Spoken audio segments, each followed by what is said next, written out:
Grapsody with Will, Phil, and Reg, trying to keep it real instead of what you usually get from these talking heads. It's Grapsody, we're here to fill the void. 3 black fans, different perspective, got to fill your voice. Coming with the podcast, talking majors, indies in between, yeah, it's all that. And we're down with Fightful, better fall back. Coming for respect, we connect like a ball bat. No need to double check, these are all facts. You're listening to us talk raps.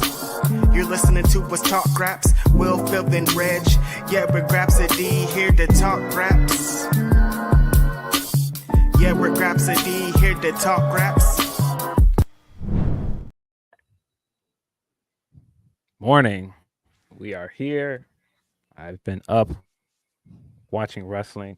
Hope that you have, or you've enjoyed some wrestling at some point over the last week. This is Grapsody. I'm Phil Lindsey. It's the first one of them things we recorded of the year. Of course, I'm here with Righteous Reg. What's going on with you?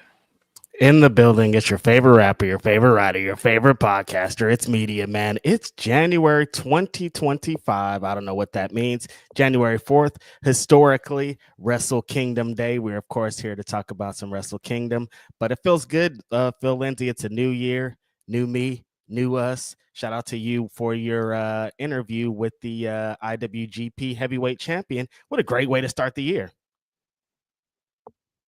You know, some light, you know. Just talking to the top champion of, the company that I've said I've been, big fan of for the past 7-8 years. Also guy that I very publicly said that I wanted to win the G1 and go on to the Tokyo Dome and be champion. And he did just that. What a great experience. Still kind of processing that. A lot of work went into getting that done the week of Wrestle Kingdom. Very glad that we got that in the books. I was also super excited, like I was telling you, to see Lyric get an interview with Zack as well. I was like, nah, hey, black writers out here promoting New Japan, getting big opportunities. Love to see that. Yeah, what a time for black writer. Shout out to Cam too, dropping some heat yesterday. I feel like it's a great time to be in this space. I remember when I first got into this space, it was not like this. It was like, felt like you and Drew were the only ones really cooking. And I was like, okay, these are my guys. I like these guys. But now there's like everybody's in the business doing something, writing or podcasting or something. Seeing all the black faces and voices is just so great after so many years of feeling like the only fool out here.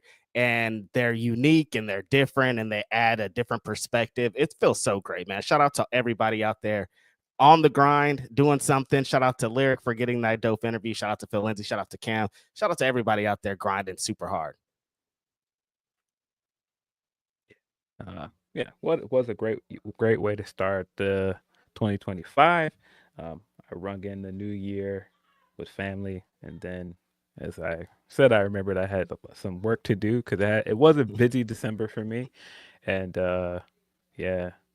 probably hit the ground too hard to start the year, but it's all right. We got it together, got some work done. How about you? How was your New Year's Eve? My New Year's Eve was super chill. I just I went to the bar for a little bit, kicked it, played some pool, saw some people, saw some faces, and then I just went home and chilled. It wasn't anything crazy.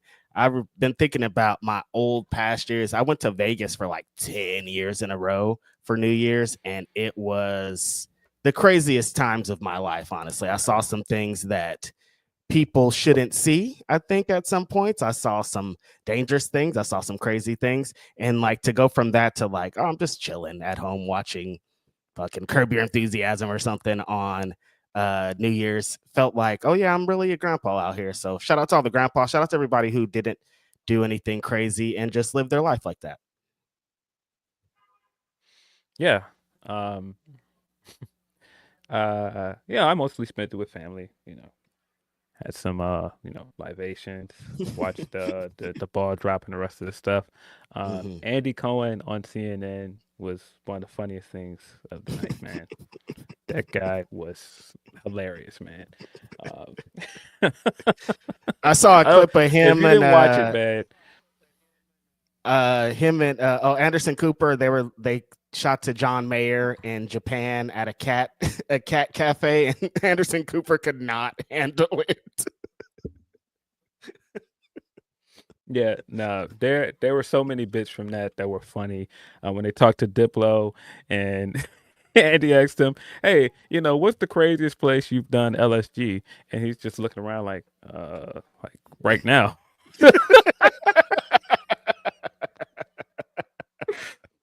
And the whole time, Anderson Cooper is like trying to hold in his laugh, but he's dying laughing because he's just admitted he's tripping on LSG on live TV.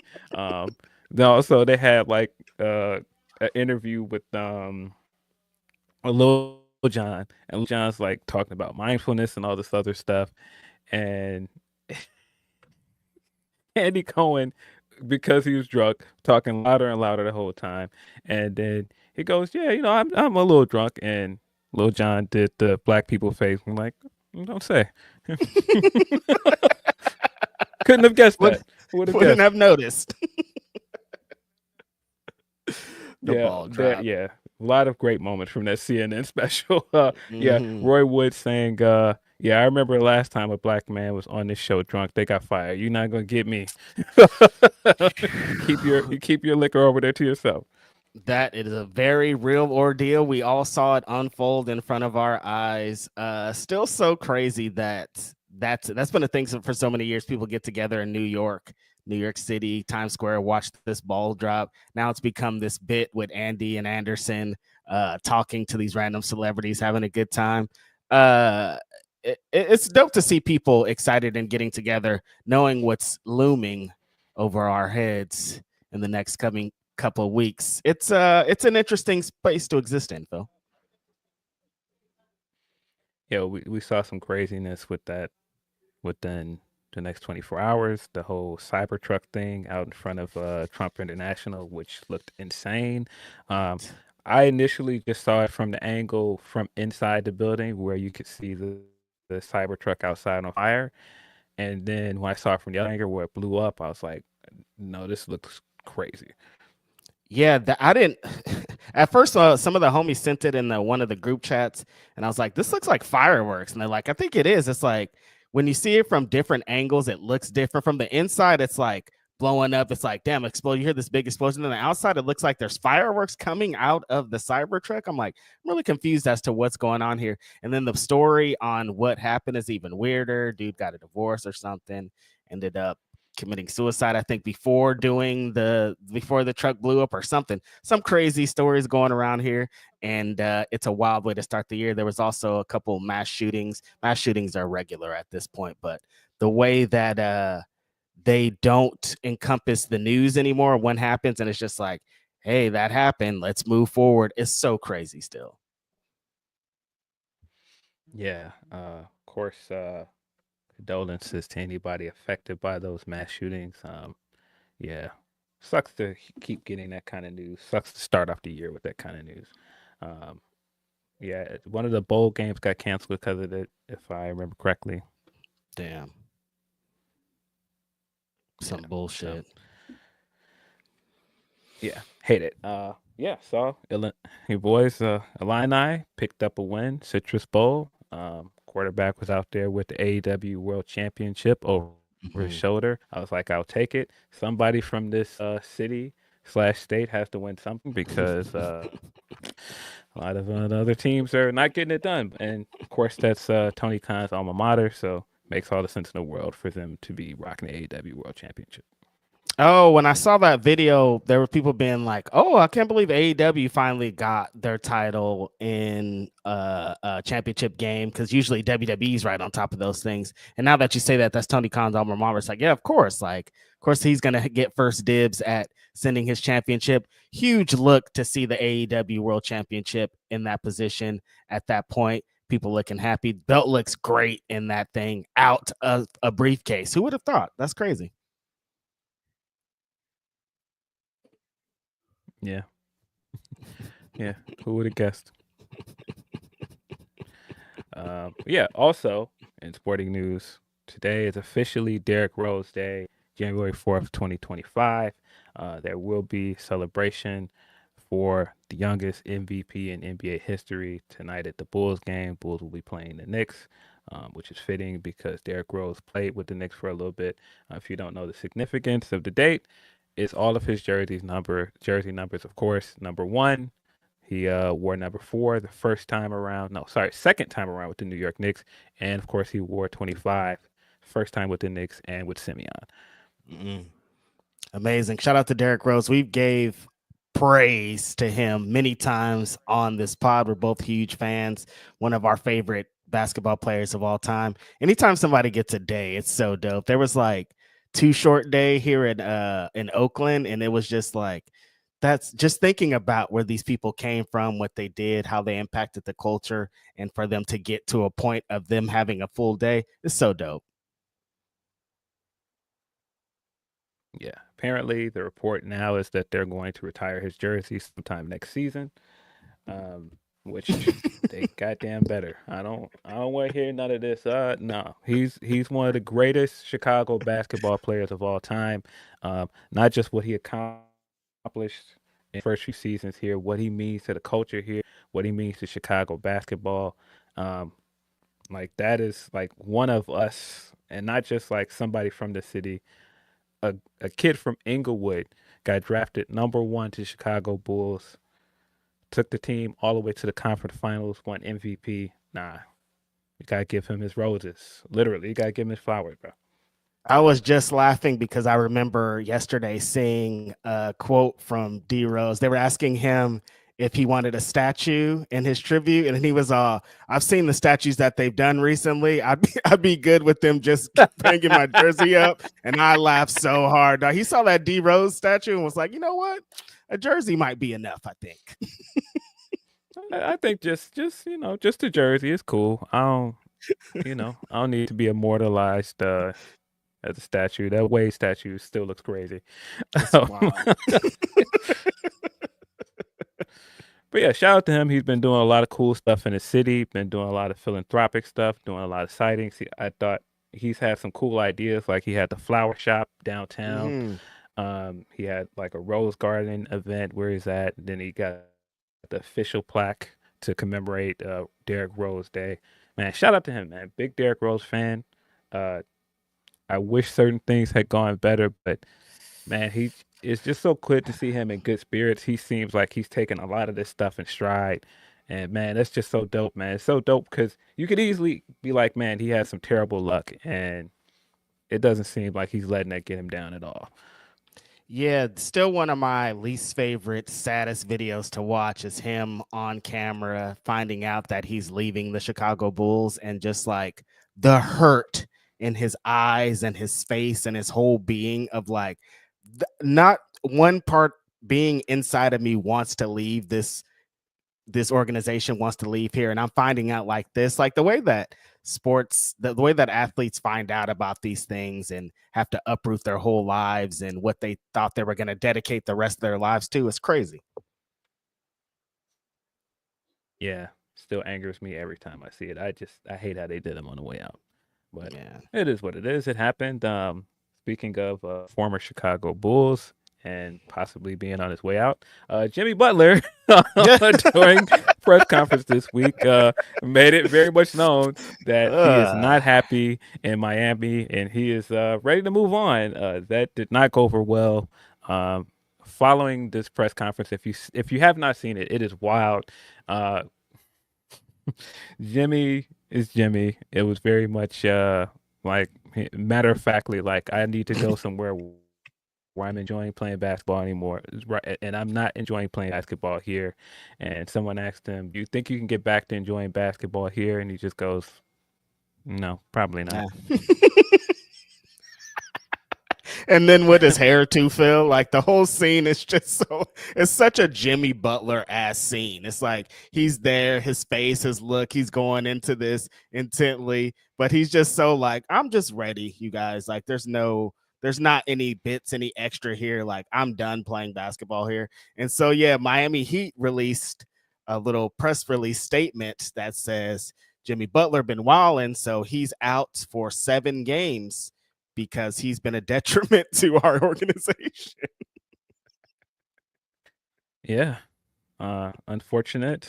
He's being suspended. I saw where they're saying the the union might be getting ready to dispute it or something. Mm-hmm. Yeah, something like that. But it's still going to happen, So, they were saying. Yeah, but yeah, it seems like his days in Miami are numbered. They're definitely gonna ship him out soon. Um, he's definitely not a guy that is going to stay tight-lipped if he's not happy about something. He is very clearly not happy, and you can see the signs of it when they didn't make the playoffs, and he was, doing Jimmy stuff, tweeting things and chirping, and that off season where Pat Riley said, "Hey, why don't you shut up?" And I was like, "Oh no, this isn't gonna end well." Definitely You shouldn't could have see done it then. that. It just did not look good, and it seems like some of this is contractual stuff. Which I mean, this is a guy that's taking you to 2 NBA finals. Just pay the man. Come on now.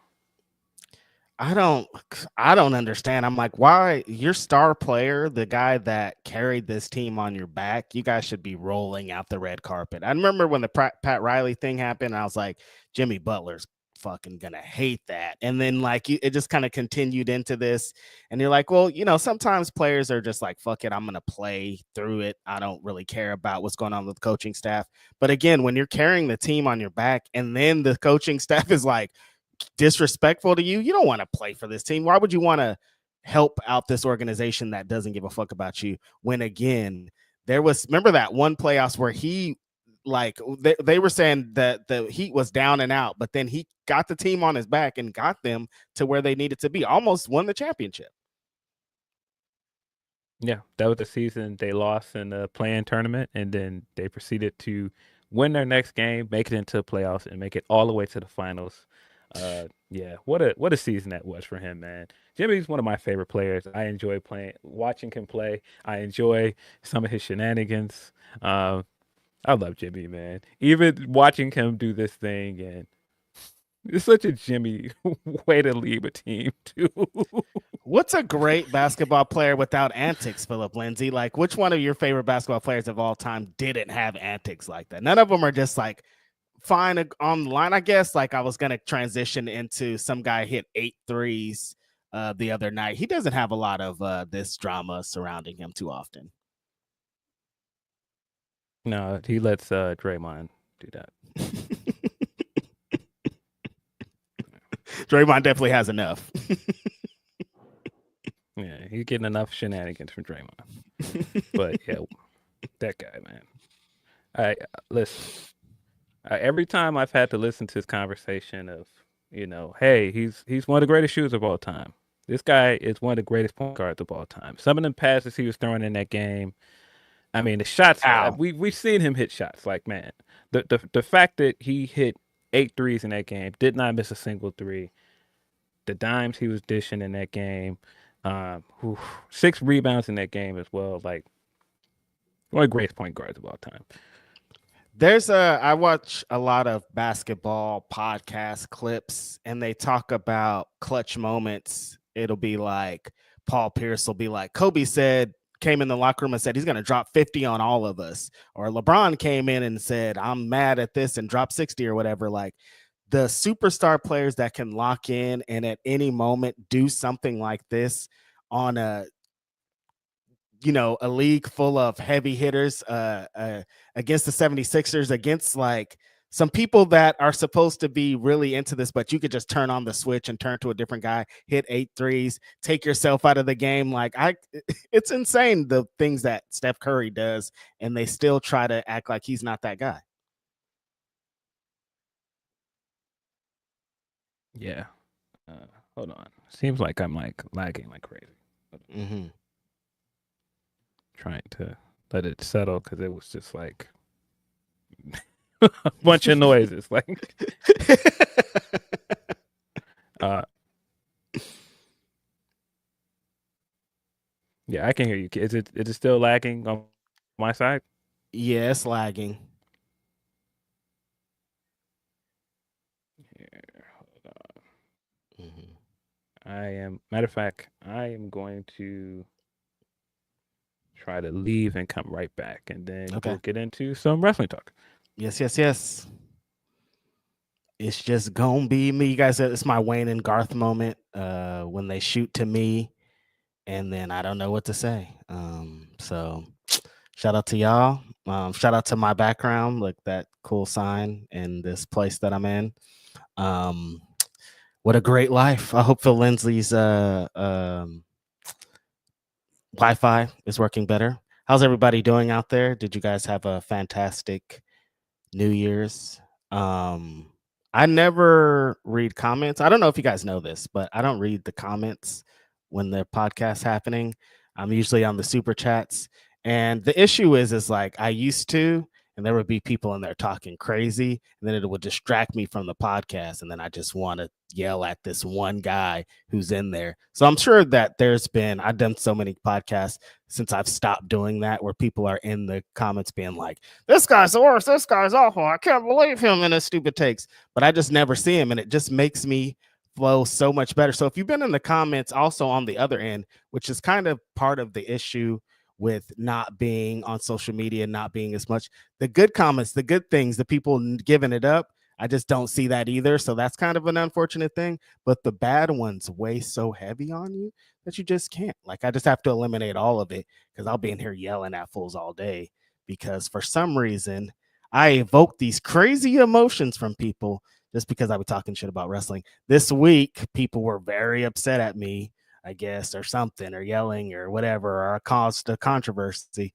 talking about this little theme. I really want to get Philip Lindsey's thoughts on this new AEW Dynamite theme, because I keep replaying the video and people have been posting it all week, and I'm just like, still super weird. And people out there doing their own remix being like, look, you can put any kind of theme in this. Hilarious, great, amazing. I've seen some of the best things of all time. But yeah, I don't know when I got to this point to where everything that I tweet or say gets people crazy, gets people off, gets people in my DMs, gets high people in the wrestling business in my DMs being like, hey, you can't say that. I just thought I was a fool that came on here, this show, randomly on Saturday mornings and talk shit. But like, I can't tell jokes. I can't do bits anymore. I just stopped doing bits. What are bits anymore? I'm just like a regular. I don't do bits. I can't tweet it. I can't say it. It's just in my brain. That's it. Because everything I say or do is just a crazy thing. How did I even get to this? I don't even know. It's just talking. Just talking. Okay, now I'm gonna read the comments. So see what you guys are saying and things. Pointer Sisters is wild. Y'all are hella funny. No, but honestly, the Pointer Sisters are wild. I still am thinking about how this whole thing happened. I still have questions, and I still want answers, you know? Okay. Looks like it's better. What? That looks much better. Yeah. Yeah. I just started talking shit. It wasn't anything real. Yeah, I see. I saw when I got back. Jose, Joey out on these streets, hopping over that conductor beat. We were talking about it, man. He sounded great. I thought that the freestyle he dropped was fire. Yes. I didn't mind the shots. Of course, I'm not from the West Coast, so I don't really care. But also, man, the whole time during this Kendrick thing and when GNX came out, people were like, we want regional music back. So, yeah, look, New York, go come back outside. It's fine. Listen, Phil, when Kendrick Lamar dropped that Control verse and said he was the king of New York, like the floodgates were open. Like there wasn't like anytime a New York rapper comes out offended, I'm like, you should be. This fool said he owns your place, and that's not what's supposed to happen. I'm not mad at Joey Badass at all. I'm West Coast as fuck. I'm a West Coast rapper. Like I'm everything that he's saying, but this is what the game is about.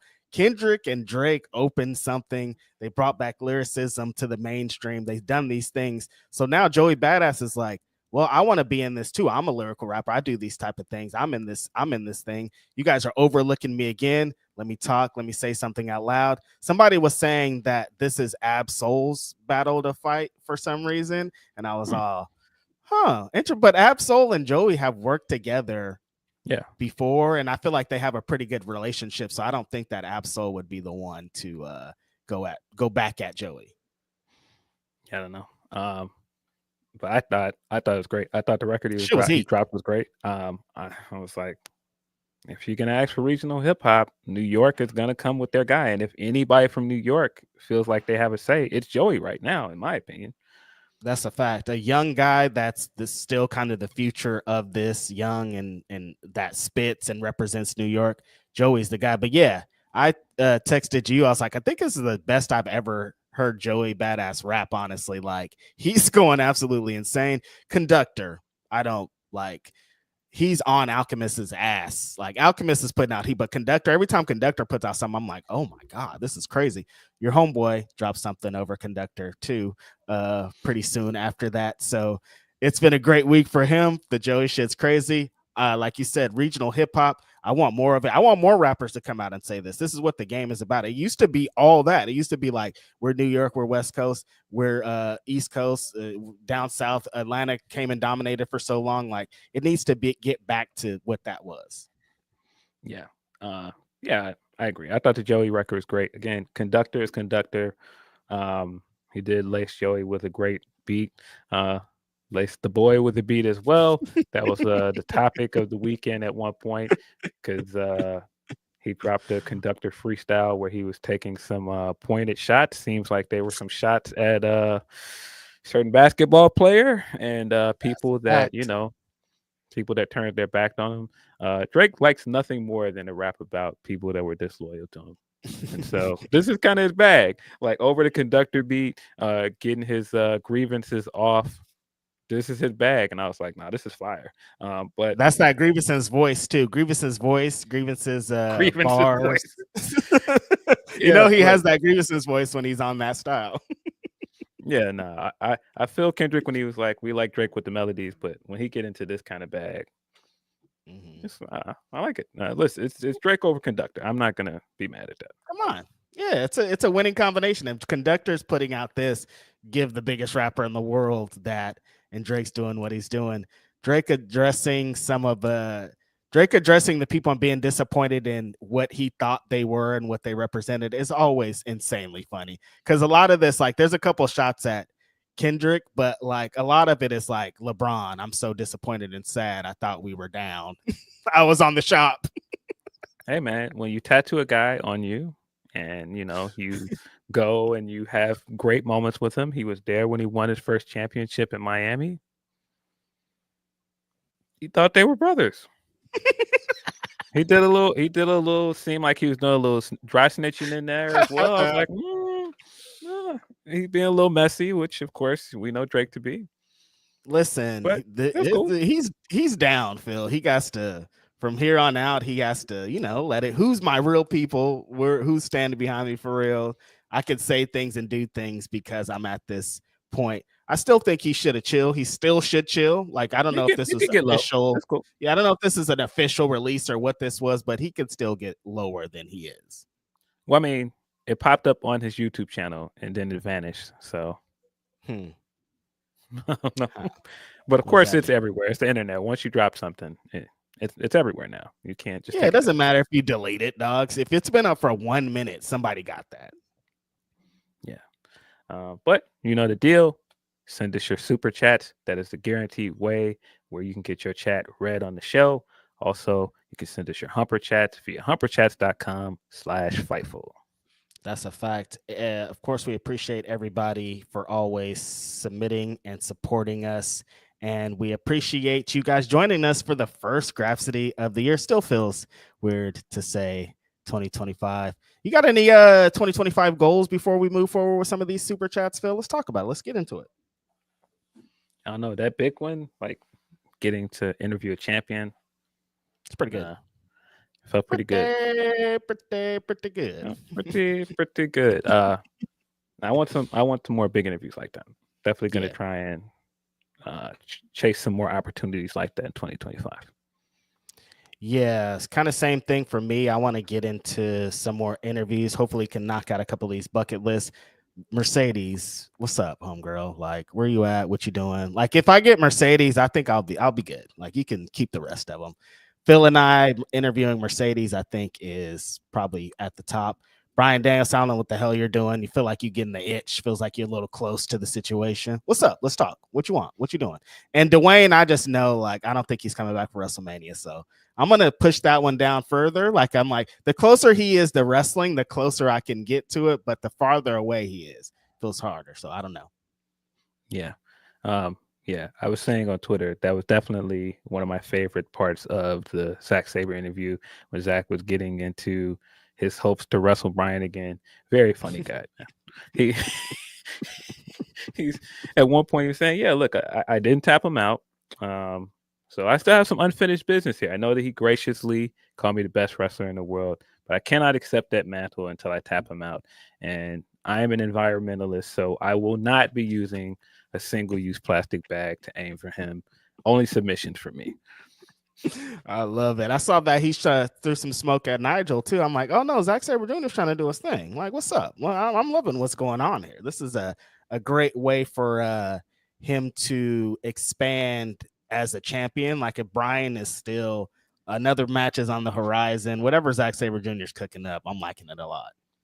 Yeah, I saw that he said he did want the Nigel match. Said that, I believe, in the Lyric interview, but he also said that he would be interested in the Samoa Joe match that never materialized in 2023. Aha. I was wondering whatever happened to that match. It felt like they were really building towards it on Ring of Honor television. Zack Sabre had came on and did some things. I was like, oh, this is going to happen. And then it just didn't happen. Yep. But he wants it. Of course, doesn't look like it'll be for the World Television Championship because neither of these guys are television champion anymore. But they'll find some way to wrestle. He said the match for Island Supremacy seems like the one. Maybe in London, England for Forbidden Door. There'll be opportunities for him. I don't know.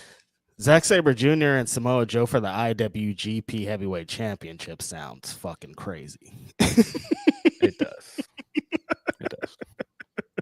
I'm super into that. Well, I think Samoa Joe's pretty close to being back, so I think we're going to get into that soon. Yeah, we'll get into some super and humper chats. Philip Lindsey's going to have to get into the super chats because I'm not logged into this, so can't click them. Here. Let's see. Got a very generous one from Meet Normus. He says, "Happy New Year's, partners. Takeshita Takagi should have main evented. Wrestle Kingdom was banger after banger until the main event, in my opinion. Maybe it's the B-Day, Wheatley's, or 7 a.m. my time, but that match wasn't for me." Yeah, I figured that was going to be a very divisive one. Of course, that seemed like it was going to be a divisive one even coming into the show because a lot of people were wondering how, why give Shota that big of a match at this point of his career. But we'll get into it. We'll get into Wrestle Kingdom in a few. The real question is, are you a Wheatley fan and will you drink it neatly, as they say? I've never drank Wheatley vodka. Those commercials are burned into my brain now. With any WWE thing you watch, you see it like dozens of times. But no, I've never drank Wheatley. Never drank it. I always think it's the homie Walton Goggins on there. Like, I feel like they wanted him. I feel like they wanted him for that, but they were like, we can't, because it sounds like his voice, like in Righteous Jim sounds. That's what he sounds like. I'm like, that's him, but it's not him. It's like a rip off of him. But shout out to them for investing a lot of money into WWE. Yeah, apparently so, because we see those commercials constantly. Crazy. Yeah. Meet Normus needs to let us know how Wheatley vodka is, because I've never had it. From Van Twinblade, Happy New Year, you filthy marks. Wrestle Kingdom started good, but the main event was 4 out of 10. Okay, Philip Lindsey, I didn't get to watch all of it because I fell asleep, but this seems pretty, this main event. What happened here?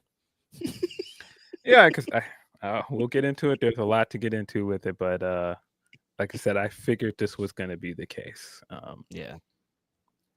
Got another one from Van Twinblade. He says, also, Mother Nature is about to backhand the Midwest from Kansas to Ohio. Stay warm, y'all. Yeah, it's the time of year. It's about to get cold. It's about to get snow. We got dusted, but a little bit of snow, but nothing too serious. Nothing too extreme at the moment because it's been rainy over here, but nothing, West Coast don't get no snow or nothing wild. Yeah. From Steve-O, he sent us a generous super chat as well. Says, Happy New Year, at work now, so I'll end up listening on the way home. Congrats to Tiffany. Is she a heel or babyface now? Also, I love Jimmy Butler, but get him off. Pause.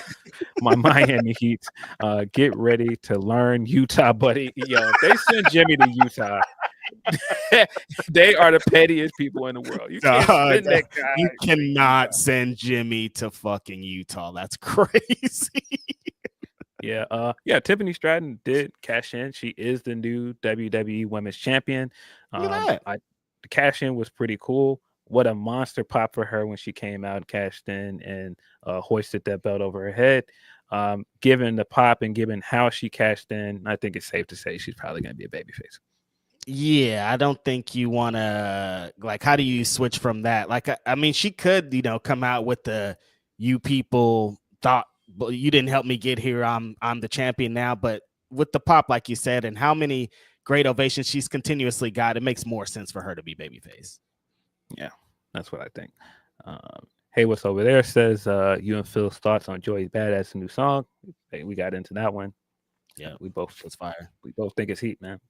Mm-hmm. Corey David, thoughts on that Leangelo Fool song?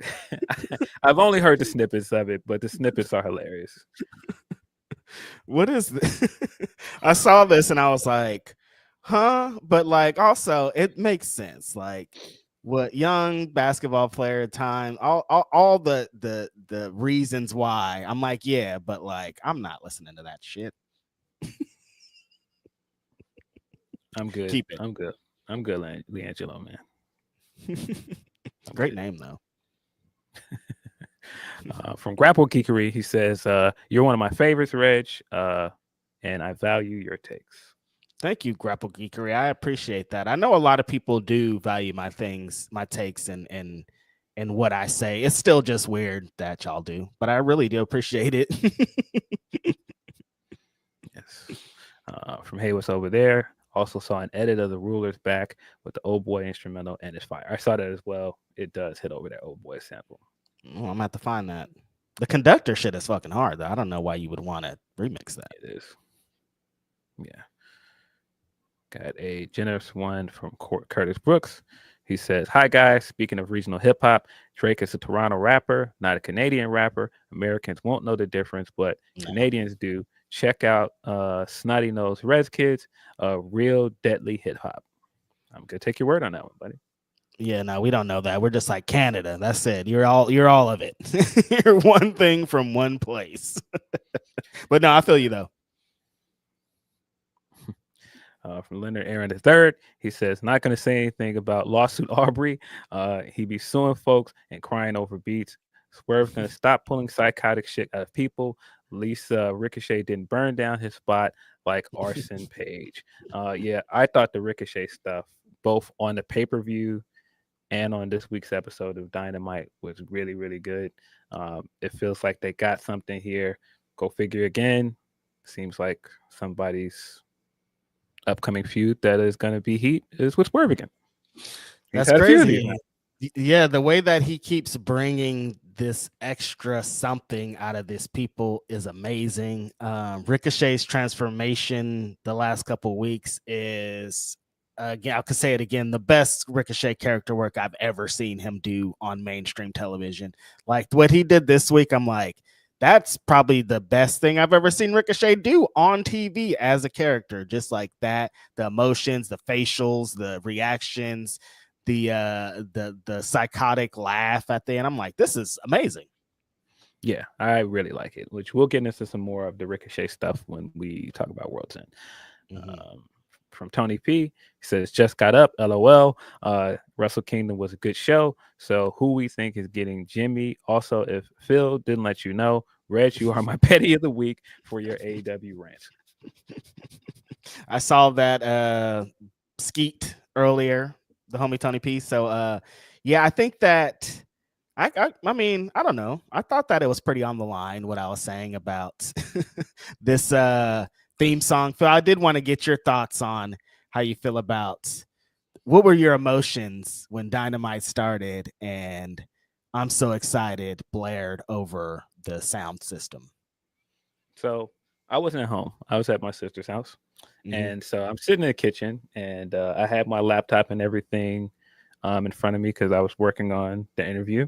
Mhm. And so I was sitting there working, and then I cut the TV on because I was like, "Oh, Dynamite's about to start." So I cut the TV on in the kitchen, and I put Dynamite on. So I'm looking down, and then like the music started, and I was like, "Huh." And I turned around. I was like, "Oh." So I was just sitting there like chuckling. I was like, "Wait, this is the real Huh. theme song."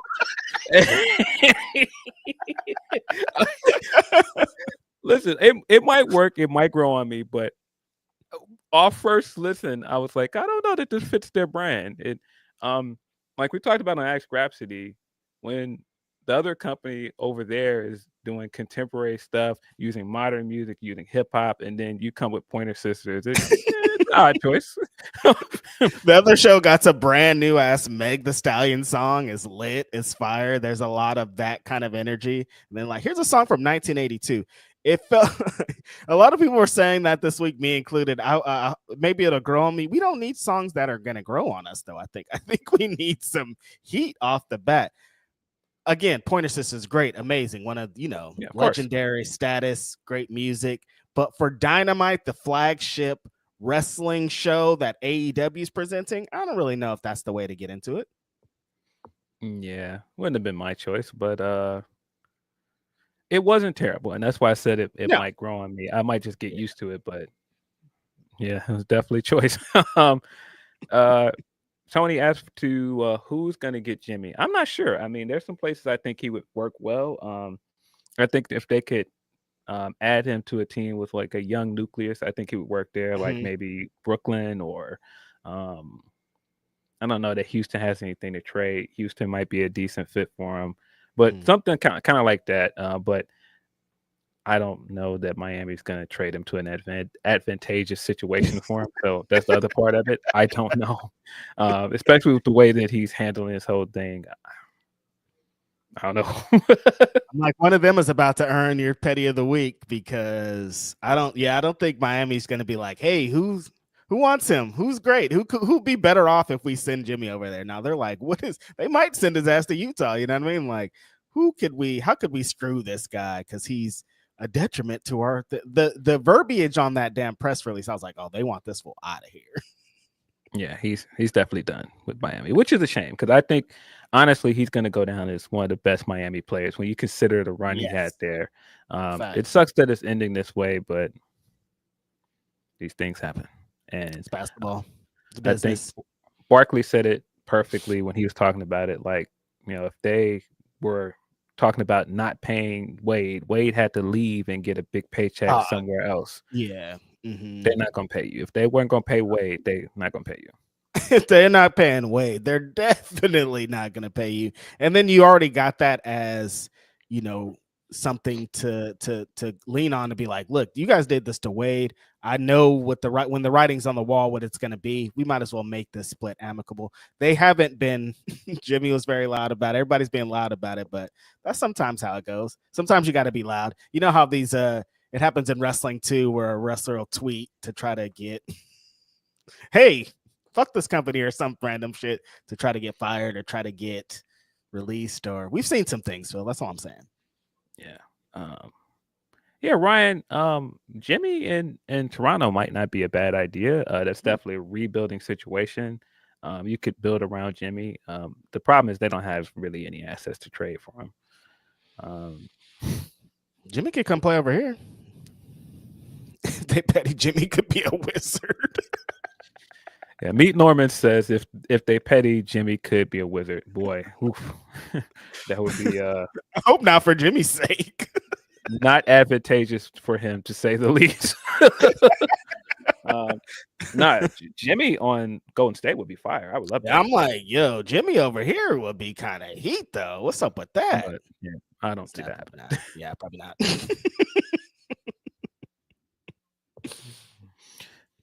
For Margie Love, she says, "Hi guys, Happy New Year. I'm glad Tiffany finally cashed in last night, but annoyed that Naomi keeps being used as a plot device rather than a centerpiece of the story. Hoping more for her in 2025." Yeah, I agree. I I hate that they keep putting her in these kind of matches, and it becomes abundantly clear that she's not going to win.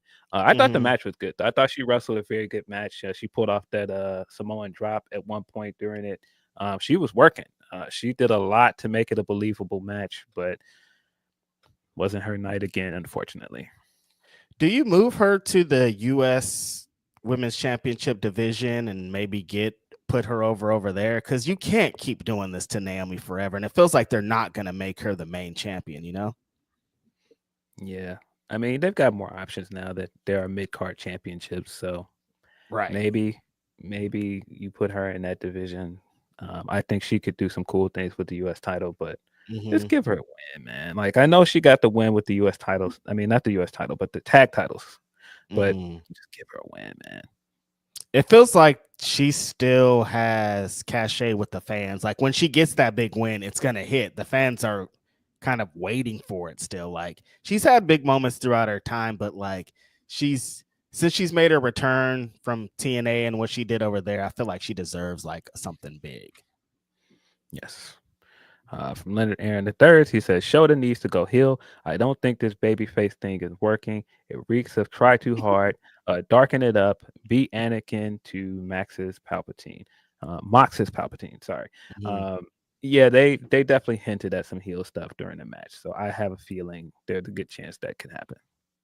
I mean, that's what I felt like the story was a lot of the year for him, and where the transition of his character getting a little bit more serious, adding something else, was him going heel. So I felt like that's what they were going to be leading to in the match, and that's where they're leading to eventually with him. Yes. From the J. Paul, if it'll put this on the screen, come on. From the J. Paul RO, he says, what are y'all reactions to the Jesse Showgirls movie? Are you talking about the infamous Showgirls movie? Because yeah, terrible movie, but awful. One of those movies that it's so bad that there are bits of it that are very, very funny, like comically bad. Of course, there's the legendary sex scene in that pool where she's just like rocking back and forth and like shaking like she's convulsing and going like I don't know what's happening in that scene. And the age that I saw that movie, I definitely was looking like I probably shouldn't be seeing this, but definitely. What a weird movie, man. It felt like, I mean, around that time we were being wild. I was watching a lot of like Cinemax type ones, and they would be like that. It was like, this isn't really, I don't think this is how this works, but it just like they put it in there because it's a movie. The lore around that, when they had to rate it NC-17. They had to rate it NC-17, and they were like, yo, this is crazy. This is the first time ever Jesse Spano out here wilding, y'all. Yeah, what a very weird movie. So weird. It's so funny that it's become a cult classic. People do like the showings for it and everything. People take it as like this big parody, but what a bad movie, man. It came out, it ruined the homegirl's career, essentially. They were like, yeah, no, you're out of here. This is awful. What are you doing? But we were like, titties. Yeah.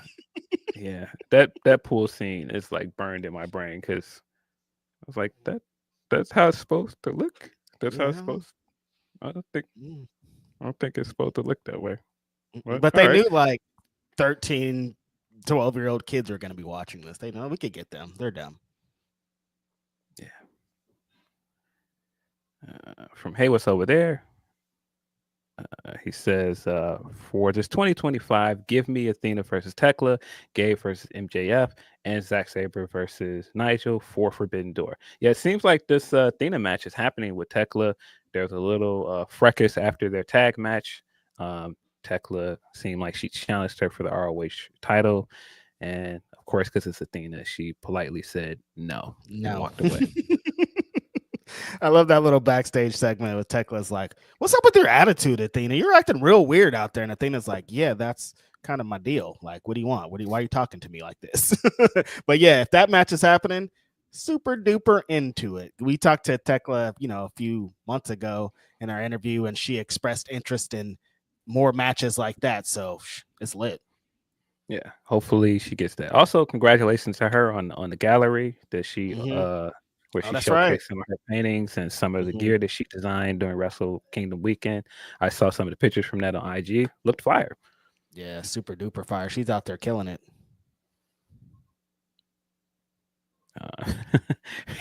Got a ad from Denise Salcedo. Very generous ad, I guess.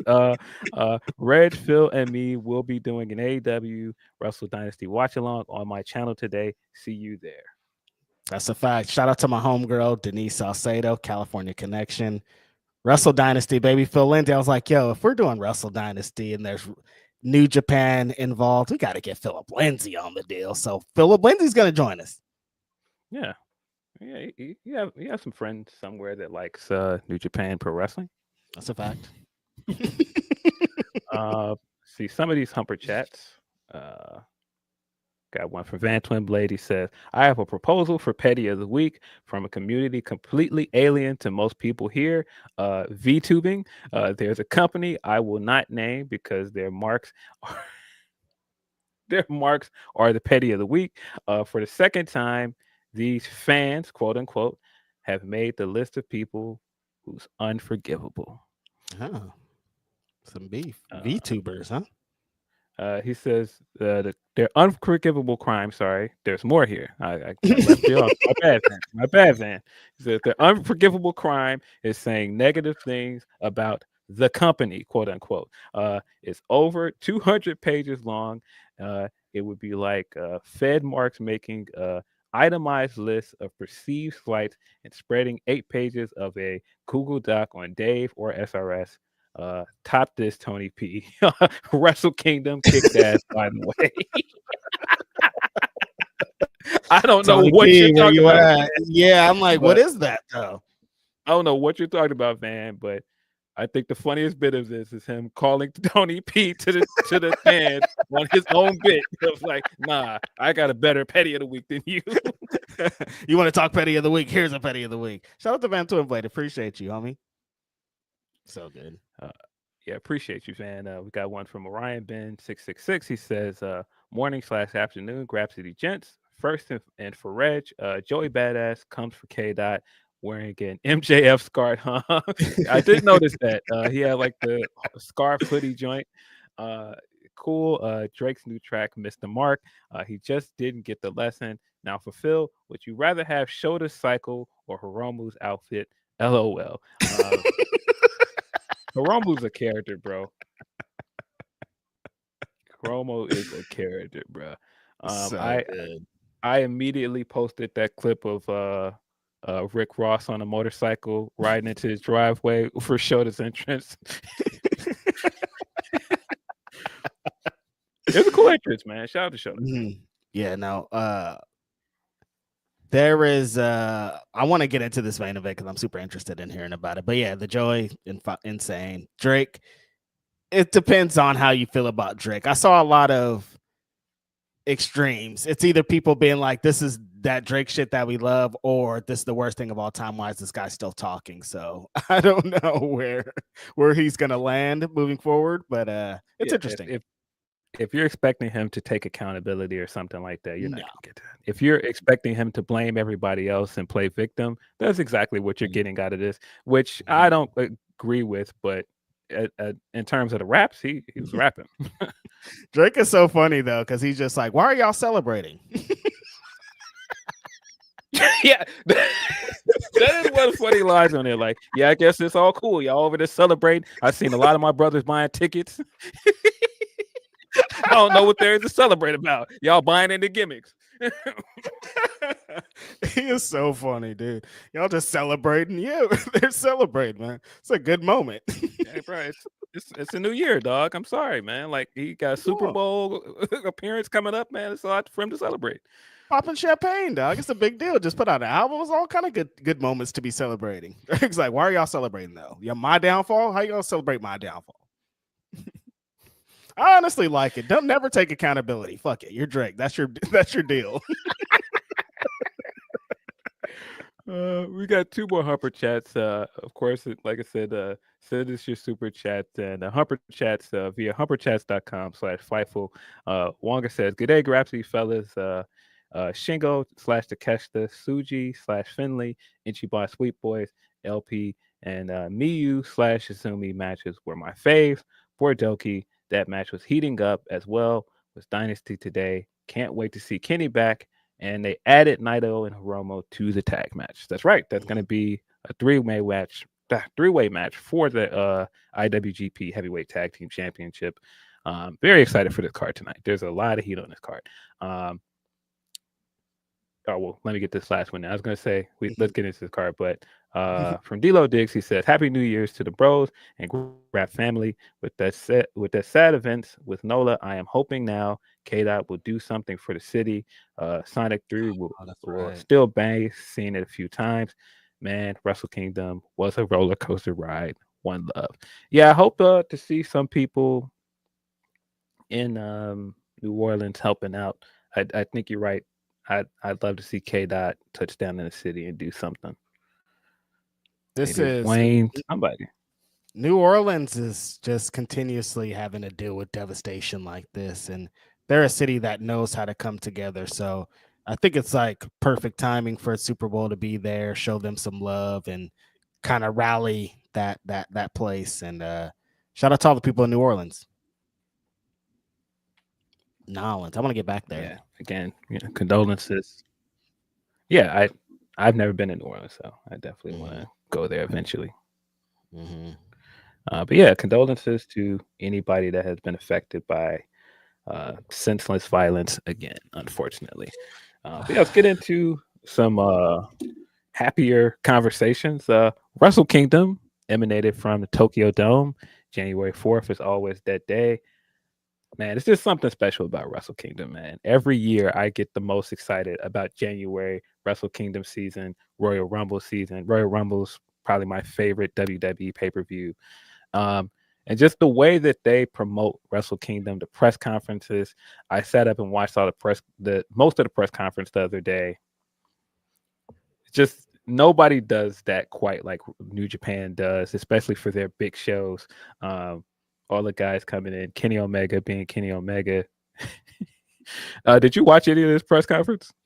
I watched a little bit of the Kenny and Gabe shit because Gabe was getting his shit off. He's really good at that. I love that New Japan still presents it like it's like a sport. This is real. This is two guys going in. It's like MMA almost. You know what I mean? Like they have like the press conferences of like these two guys are going to fight tomorrow, and here's the reasons why. Here's kind of building to that. Yeah, Kenny being Kenny, he proceeded to run Gabe down after Gabe trashed him. I think one of the funniest bits of it was Gabe sitting down, turning his seat directly at Kenny and said, "Okay, let's do this. Man to man, no bullshit, none of that disrespect. Let's just talk." He goes, "Yeah, sure, Greg." They forget about Kenny, man. He came up in this. Like he knows how to build a match. He knows the Tokyo Dome. He knows New Japan. He knows this like the back of his hand. Yeah. Yeah, let's get into this card. Of course, had the Rambo to start on the pre-show. Pretty much what you'd expect out of Rambo. It was surreal to see some guys in this that were in bigger matches last year. Like when Sonata came walking in, I was like, yo, yeah. Sonata is not on the main card. He's in the Rambo. But of course, it's taken a bit more seriously because they've retired the King of Pro Wrestling Championship. The winner gets a shot at the IWGP World Heavyweight Championship. So there's actually some stakes here.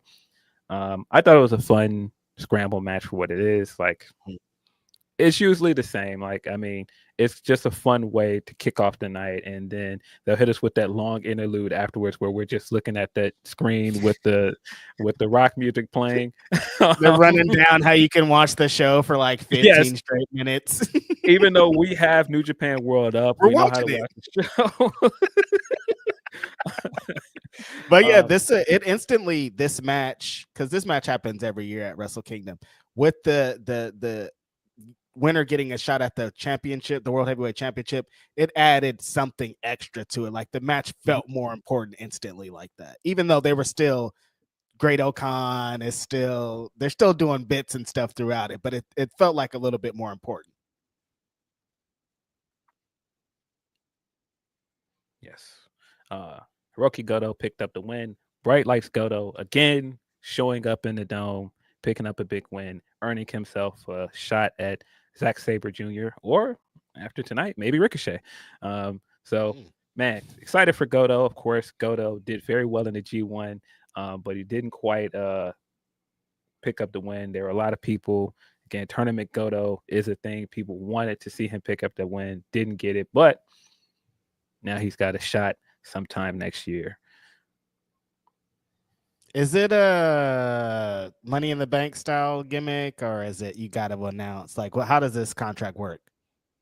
That's a good question. I don't know. I don't think that they've really gone into detail, and if they have, I may have missed it.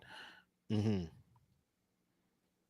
But we opened the main show with the ladder match for the IWGP Junior Heavyweight Tag Championships. The Ichiban Sweet Boys, Robbie Eagles, and Fujita took on the team of Kevin Knight, Kushida, TJP, Francesco Akira, and of course, the War Dogs, Clark Connor, Drilla Maloney. Clark and Drilla coming out with their ladies. They had the furs on, like they came out arm in arm with the ladies. I thought that was hard. They kicked off, I think, was one of my favorite entrances to start the night. They looked great. To no surprise for me, this was his debut at the Dome at Wrestle Kingdom, and I thought he showed out. Kevin Knight, man, he was phenomenal here. There were some spots here that there were some spots where I was like, I don't think you needed to do that. That looked like it hurt. There was a couple I was like, that's pretty dangerous. That's super dangerous. Yeah. At one point there was a ladder on top of somebody, and he just does this standing frog splash right on top of it. I was like, that looked like it hurt, but it looked cool. That spot where he had Clark straddled across the ladder, that's going from the ladder to the ropes, and then Rob Eagles comes in with the springboard 450. I'm like, oh, they're going for it. Yeah. Very fun, fast-paced match. Very good fun way to start the show. Yes, very fun to see the Japanese crowd react to this kind of match, because you don't see a lot of ladder matches on this card. And I thought all of the teams had their spots where they shined. But of course, TMDK, Ichiban Sweet Boys picked up the win. They are the new IWGP Junior Heavyweight Tag Team Champions. Yeah, it was super interesting to see the Japanese crowd react, because when they get to doing the American style slow motion to get to the top or punching each other at the top, I'm like, you don't usually see that. This isn't like New Japan style matchups, but it was good in this place because, like we said, you don't get to see these guys. So seeing them in a different element add kind of some plunder to it. I think it was a super fun match. Yeah, I thought it was a fun way to start the main show. I was into it. Seems like the crowd was into it. And I think it was the right winners here. I think TMDK needed a win on this show, other than the one we'll get into later tonight. And I keep saying it, but man, regardless what Kevin Knight does next, this guy has singles competitor written all over him, man. There's something about him. He has that, what the kids say, aura. Like you could just feel his energy coming out. The gear with him and Kushida looked great. The way that he stood out in this match with a bunch of standouts just by doing like he just does a drop kick that's super high and a close. Like he doesn't do anything crazy. He does a lot of basic moves, but the way that he does them enhances it to crazy. Whatever's next, I'd like for it to be Hurt Syndicate, but whatever's next, I think there's a lot of places for the homie Kevin Knight to go. He's on his way. Yeah. Without Okada there, I think he effectively has the best drop kick in New Japan right now. Yeah. When Kushida has the opponent on his shoulders and he does the standing front drop kick, I'm like, how? Crazy. Like he's jumping over the top rope essentially. It's insane. Yeah, crazy athletic. Hopefully 2025 is a big year for Kevin Knight. Yeah, should be. If he's still with the company, I would love to see him get a good run in the Best of Super Juniors. Maybe get a run at the IWGP Junior Heavyweight Championship again. That'd be awesome. Next up, we had the IWGP Women's Championship match. This is one of the matches I was looking the most forward to because Mayu, of course, had a very strong 2024, and Azumi is one of my favorite women's wrestlers in the world right now. And this didn't disappoint. I wish that it was a bit longer. I was a bit worried coming into this one because it was the same thing last time that the women were on the show. They only gave them about 5 minutes. This was an upgrade from that, but I still think that they should give the women more time. This was a very, very good sprint, though. Very fast-paced match. The crowd was very much invested in it as well. I think that's a great sign. But again, you just got to give the women more time. Yeah, I was nervous when they were when they came out second. I was like, oh, that's not a great sign of what time's going to be, because Wrestle Kingdom historically is like the first couple matches are like bam, bam, bam. They're hitters. Yes. So like being in that spot, you kind of expected that. But what's so great about these women in a lot of their matches, even when they're long form matches, even if their matches go 30 minutes, they're still so fast paced that any amount of time is going to be some heat. So you give these women fucking 9 minutes, 11 minutes, it's going to be fire. And that's exactly what this type of thing was. You could feel that it's still such a big, special moment to have this championship exist, first of all, before it to be defended on Wrestle Kingdom in the Dome. You could just feel the emotion from both wrestlers from the entrance. And so for them to get that, turn it to this moment, have a fire ass match with not a lot of time is always so great. That's the reason why they need more time, because they fucking set it on fire with what they have.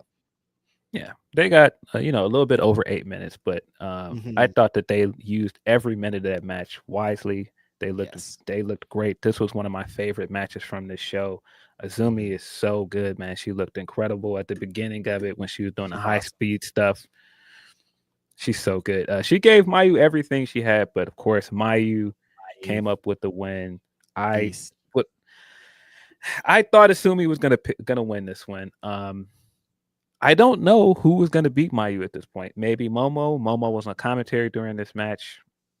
I don't know. At this point, I don't know who's gonna beat her for this title.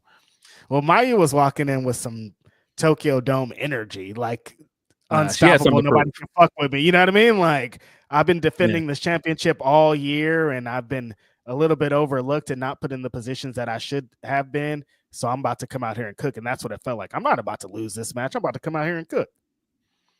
Yeah, she definitely came with that energy of, I came with something to prove. I belong on this card, and I didn't come here to lose. Yep. This is where this is as far as I made it. I'm gonna keep it real with y'all. It was about 1 a.m. and I was like, all right, I think I'm about to tap out. I'm gonna let my guy Phil Lindsey. I know he's gonna stay awake for this, so I'm catching up too at this point. Yeah, but you picked a great match to tap out on, because this was a very fun match. We got the World Television Championship match afterwards. Ren Narita is still doing this House of Torture stuff that I'm not a fan of. They took on El Phantasmo, Jeff Cobb, and newly returning Ryohei Oiwa. This was good for what it was. I just am not going to get into some of this Ren Narita stuff. There were some parts of it that I really enjoyed. Jeff Cobb continues to be very fun to watch. At one point, he picks up the push-up bar that Ren has been using to cheat to win his matches, and he just breaks it in half over his knee and proceeds to start beating fools up. Love that. But the feel-good story of the night, coming back after a cancer diagnosis last year, back in great spirits, back wrestling again. LP picked up the win here. He is the new New Japan World Heavyweight Television Champion. Amazing. Very excited for him. Love the reaction he got. I thought the last few seconds of the match when he popped back in the ring out of nowhere and broke up the pin, and then he did that cool springboard that he did to come back in to get the win. Love the finish. Love this for him. Man, at one point I was like, where are they going with LP? Especially after he got kicked out of Bullet Club. Because when Jay left, I wanted LP to take over as leader. He was the guy from that group that I liked the most, but the more and more I see him as a baby face, the more I'm like, yeah, no, this was the right route for him. Those fans really love him. I think this was a good moment for him in the dome after everything he went through last year. Really, really happy for him, man. Yeah, it couldn't have happened to a better guy, I think, honestly. Just kind of someone that's like stayed the course in New Japan, played his role, but has consistently put out great matches and had great moments. And for this to happen after this scary incident and him being out, but to come back to this is fucking amazing. Shout out to LP. So happy that he's back Yes. Big win for him. and healthy. Followed up that feel good moment with the match that I was looking forward to the least, unfortunately. Hiroshi Tanahashi, the ace of New Japan, took on Evil in a lumberjack match. Of course, the stipulation was if Tanahashi lost, he would have to retire from in-ring competition. I don't think anybody really believed he was going to lose with the way that they've built up this match and the next year for Tanahashi. Evil's entrance was pretty cool. He came out with like the synth version of his theme song. I really like his theme song. It's one of the few things I still really like about Evil. But anyway, I mean, other than like the House of Torture stuff, like I like Evil as a wrestler. I should say that. I like look, I like his finisher and a lot of stuff. It's just the House of Torture stuff is worn thin on me. Just shenanigans. That's all it is. Sometimes the House of Torture stuff, we're going to get into it a little bit about my other rant. That's what the Death Rider stuff feels like to me. It feels so separate from what the company is and what they're presenting. Like, well, why are you doing this when you got all this other great stuff happening around it? Yeah, you have so many great wrestlers in that group, and they're doing all of this shenanigans stuff. But Evil came down, had a cool entrance, had some great gear on. Then Tanahashi came down. Tanahashi is still that guy, still gets great reactions, still looks great. He looked a bit better than he did in his last match because you can tell those knees were really bothering him. But this was what you would expect from this match. I think that they did the best that they could with it. I think that it was enjoyable for what it was. It was a lot more enjoyable than I expected it to be because I was like, lumberjack match, I don't know. And it didn't really feel like a lumberjack match. It was kind of like both guys had their unit in their corner. Like Hantai was behind Tanahashi in his corner, and then House of Torture guys were all behind Evil in his side. And every time they got a chance, House of Torture did very House of Torture things. But it was kept to a minimal, and at least Evil got to come up into here. Tanahashi picked up the win. He's not going to retire yet. But this was fun for what it was. I hope that they have something big set up for his next Wrestle Kingdom match. But for me, the most exciting thing that happened out of this is right after the match. Yep. Katsuyori Shibata showed up in an AEW hoodie, shook Tanahashi's hand, and challenged him to a match. He will be facing him on a Wrestle Dream card tonight. Right. Very, very much excited about that. That feels more in line with what I thought we would be seeing from this guy, a longtime rival in Shibata. This is more of what I want to see for him in 2025, and that's more in line with the kind of match I want to see for his final Wrestle Kingdom match. This is awesome too, because coming into tonight in Wrestle Dynasty, a lot of people had questions about Shibata and if he didn't be involved. And what better way for him to be involved than to cross back over to New Japan and wrestle Tanahashi? Like Phil saying, this felt like Tanahashi's retirement run, the type of matches we were expecting to see, not like a lumberjack match with Evil. Like, shout out to them, but it just didn't really fit the narrative, and this fits the narrative. Yeah, and I mean, Evil and House of Torture played their role here well. But yeah, this was much more exciting for me seeing Shibata. That was a great surprise. Tanahashi facing one of his fellow Three Musketeers on a Wrestle Dream card. Very much excited for that one tonight. I don't know how well that match is going to be at this point. Because it's just like they announced it as like an exhibition match or something, some kind of stipulation or something, right? Yes. Right after that, we got Konosuke Takeshita taking on Shingo Takagi in a winner-take-all match. Bro, we talked about the year Takeshita had in 2024. bro, he walked out on that stage like a guy that had a phenomenal year in 2024. Had all of the aura in the world. This guy looked like a big star. Dying next to him, he looked fantastic. Shingo is still Shingo, still incredibly fun to watch.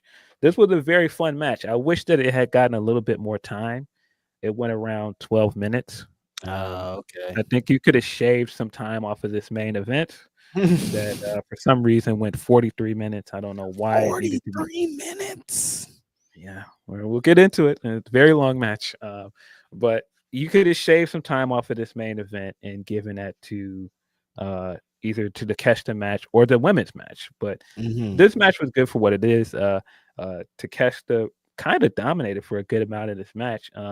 But Shingo fought back. He got some good spots in. One of my favorite moments of the night really is Shingo does that thing where he stares into the camera and he points. He does kata, and he got ready to do it. And before he could do it, Takeshita jumped him from behind, and then he got his footing, turned right back around, jumped in the camera, waited for the crowd to get into it with him, got his shit off.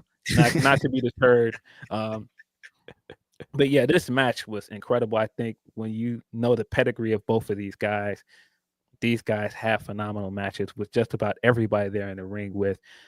This was really, really good. Like I said, my only real complaint about it is I wish it was a little bit longer, but very, very good match. If these guys cooked with only 12 minutes, I'm sure it was some fire. I would definitely wanted to see these guys go 18 to 20, but they're another so many talented wrestlers that they could do it with any amount of time. Yeah, and because I feel like it could have used maybe like 5 minutes or so more. It feels like it didn't really get into that gear that it could have. But like I said, it was still a very good match. Takeshita picked up the win here, so he is now a dual champion. He's now the never open weight champion as well as the AEW International Championship. A dour note afterward, we got Despy taking on Doki. Despy came out with this fire gear that was like split. He had red on one side, white on the other, and his not a Tron, but his entrance video reflected it. Had like the red on one side and the white. I thought that looked really cool. Okay. Doki had the entrance of the night. He had like one of those Kabuki characters come out, and he hyped up the crowd before Doki came out behind him. This match seemed like it was just starting to get going. What you know about these two guys as junior heavyweights, they put on great matches. Unfortunately, the match got stopped 5 minutes in because Doki got injured. It looked like Doki broke his arm. It looked very, very gross. No. So hopefully Doki is all right. Unfortunately, that is how Despy won the belt here via countout. Dude. Sad to see this match stopped this way. Speedy recovery to Doki. Hopefully he's okay.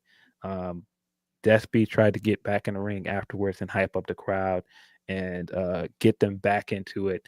I thought that was a good note, but yeah, really sad to see this match end that way. Damn, 5 minutes for what they've been building and for what they were about to do. Yeah. That's so unfortunate. Yeah, I thought that was very, very unfortunate. Meet Norm is saying, any updates on Doki's arm? I haven't seen any yet. But it did look nasty to Meet Norm. How did it happen? He's going for a springboard. It looked like he landed off wrong. It just, yeah. Oh, damn.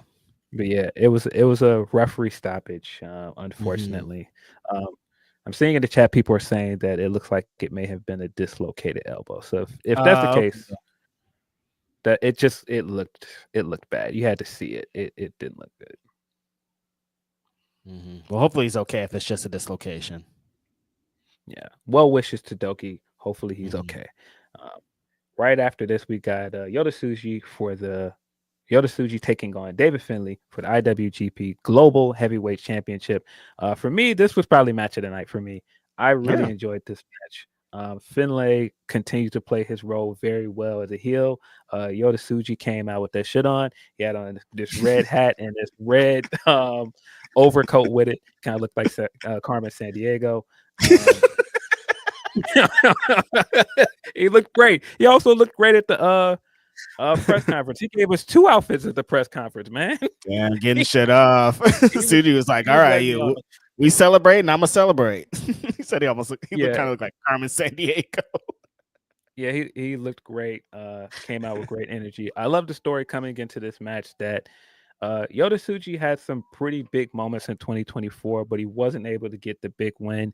Won the New Japan Cup and challenged for the IWGP title. Wasn't able to win it. Wasn't able to pick up the win in the G1 as well. So I think a lot of people coming into this year were hoping he would get the big win. He did just that here, picked up the win over David Finlay. He is the new global heavyweight champion. Really, really happy for him. I think that he needed this win. In a lot of ways, this Wrestle Kingdom needed to answer a lot of questions for people. The company's in a transitional phase, and I think they did a great job in some ways in 2024 of building up new guys that you'd want to see coming into this year. And so coming into this show, they needed to hit the ground running and show you like this is a guy we're invested in. Tsuji is a guy that they've named as one of their 3 musketeers. So they needed to get to it. He's had, like I said, he's had the moments. He's won a New Japan Cup, but he needed this kind of win on this stage to cement him. I have no doubt that he's going to be the face of this company and IWGP World Heavyweight Champion someday. But at this moment, he needed something like this. I kind of thought that Yuya Uemura could come back and end up beating Finlay with the stuff that Finlay's been saying about him since he got injured in the G1. But I ended up liking this more because, like I said, Tsuji deserved this big win, man. I just feel like Tsuji's gonna be in a main event on this show one day. So like you got to start racking him up and giving him that resume. Like he's such the future of this company that it makes a lot of sense that they would put him in this position, you know? Yeah, but a lot of great action in this match. Like I said, this was my match of the night. This is my favorite match on the show. Finlay wrestled very well. Tsuji countered him towards the end of this match, hit him with this big knee, power bombed him, got in the corner, Gene Blaster. That's how he picked up the W. Loved the sequence toward the end of it. Loved the counter. A lot of great counter wrestling in this match. If I would say if for most people, this is like where the show kind of hit its peak.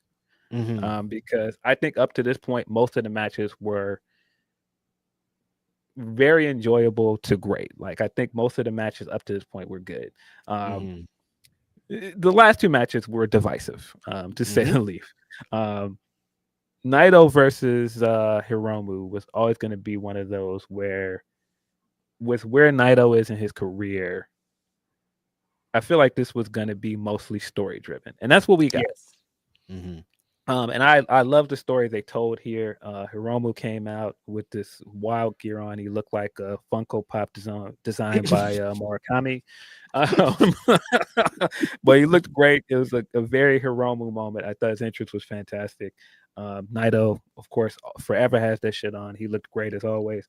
But a lot of this was playing off of their history together, playing off of their win in the World Tag League and what he means to Naito, what Naito has meant to Hiromu's career.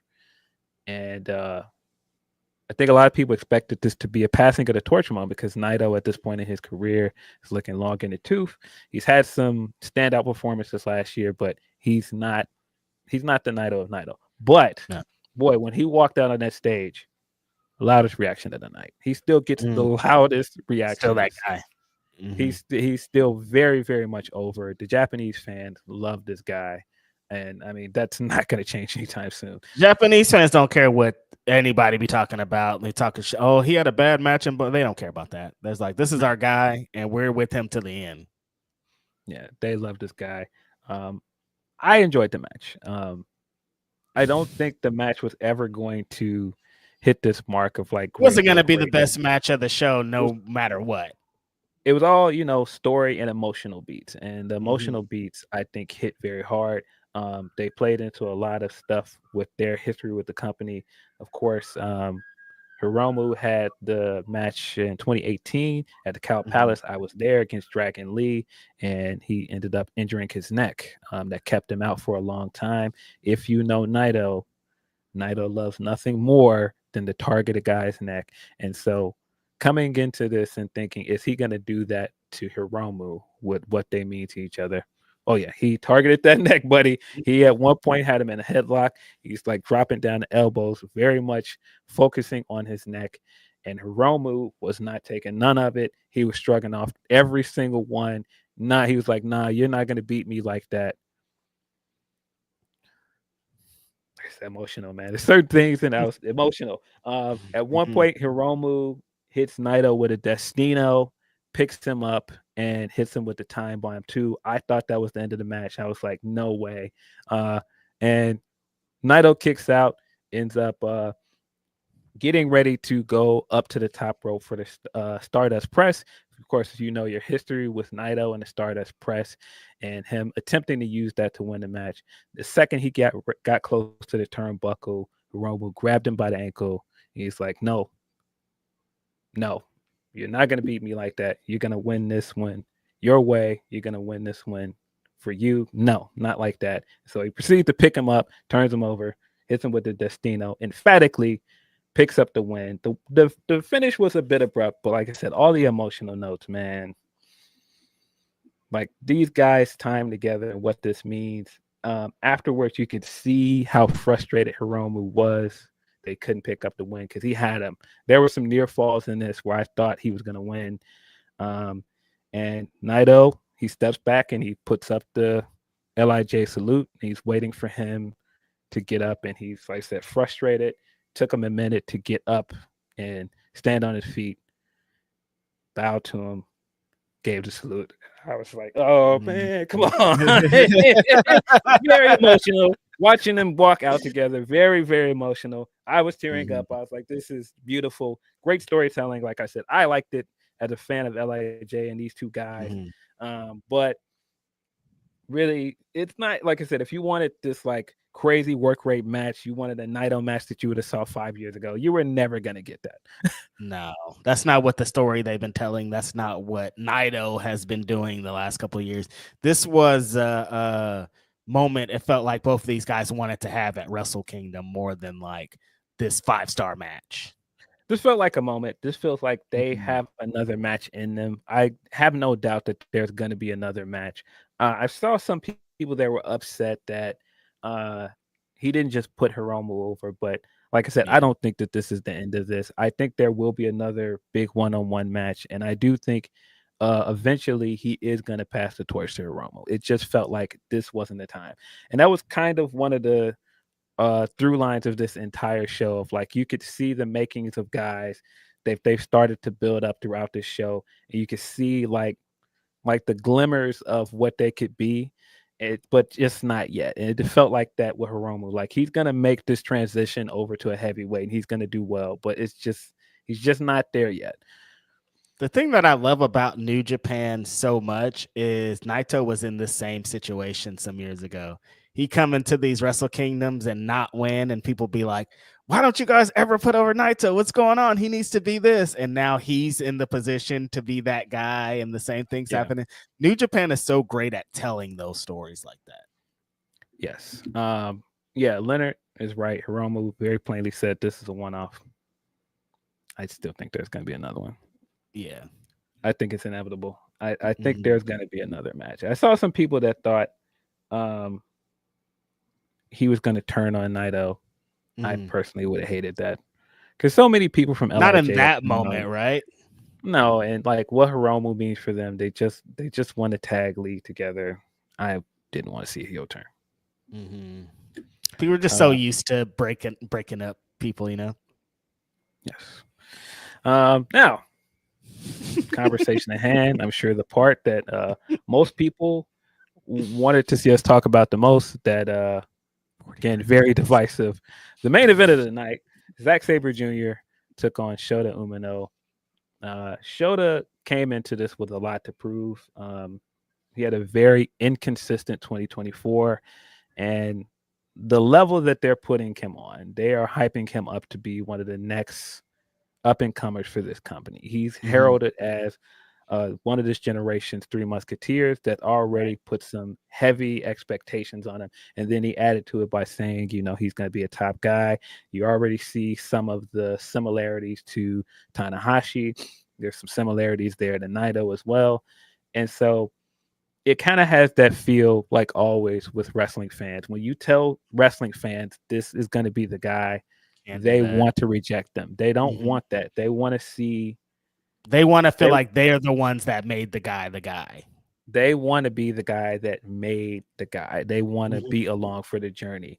And conversely, with Zack Sabre Jr., the reason why he had this groundswell of support with the G1 last year is because fans were there for his entire journey for 8 years, coming into the company, joining Suzuki-gun, and like they were there for the big losses to Okada. They were there for his New Japan Cup wins, all of his failures and all of his triumphs. And so, like, getting up to this point, it feels like they were part of the journey. He feels like one of them. He's a he's a Japanese citizen. He's embraced Japanese culture in a big way. So it's just like this tail of the tape of one guy that has been very much embraced by the Japanese fan base, and this guy that is like telling you, I'm going to be the guy.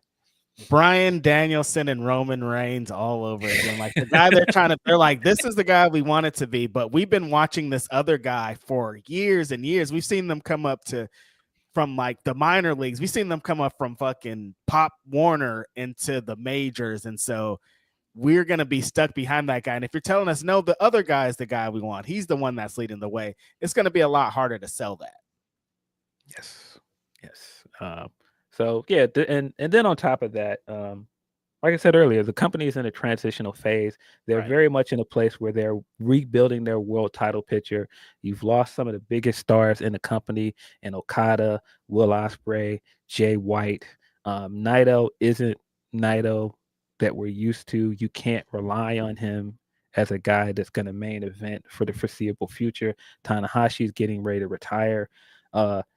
There's a lot of uncertainty around their main event scene. And so this was a big test for both of these guys to see how Zack Sabre could perform on this stage in a main event, but also to see if Shota could sink or swim in this moment. I thought that was one of the more important things here. The entrances, before I get to the entrances, Shota rode his motorcycle from the inside area all the way around up to the platform. I thought that was a cool moment for him. But again, it just feels like he does so many things that you would think would make him look cool, but some people are just not ready to accept him. Now, I will also say the build for this match was much better than I expected. When he first came out and challenged Zack Sabre Jr., I was like, oh, I don't know about this match. But the more the build went on, I was like, oh, they got something in this, because you could see in some of the cities that the crowd was behind Shota, and some fans are behind him. He started carrying around those belts that people made for him because they want to see him as champion. I thought that was a good note. It showed that there are people that are still invested in his growth and his development.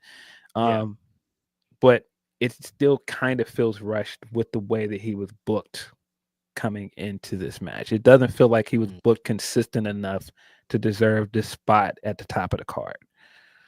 Yeah, I think that was kind of the thing that they were going to run into with how they had Zack Sabre Jr. win the heavyweight championship. For him not to wait until Wrestle Kingdom, there was like, they were going to have to put somebody in it, but it doesn't feel like, I feel like a lot of fans don't feel like Shota earned it, like you're saying. Like they're just like, New Japan is trying to tell us that he's that guy, so they're putting him in this position, but nobody feels like he should be in that position at this point. Yes. Zack Sabre came out with his usual British punk rock, and then it flipped into this other punk rock song afterwards, which I thought was hard. He had like the screens change and the music change. I thought that was super dope. His ring jacket was dope. He looked like a big star as champion coming out there.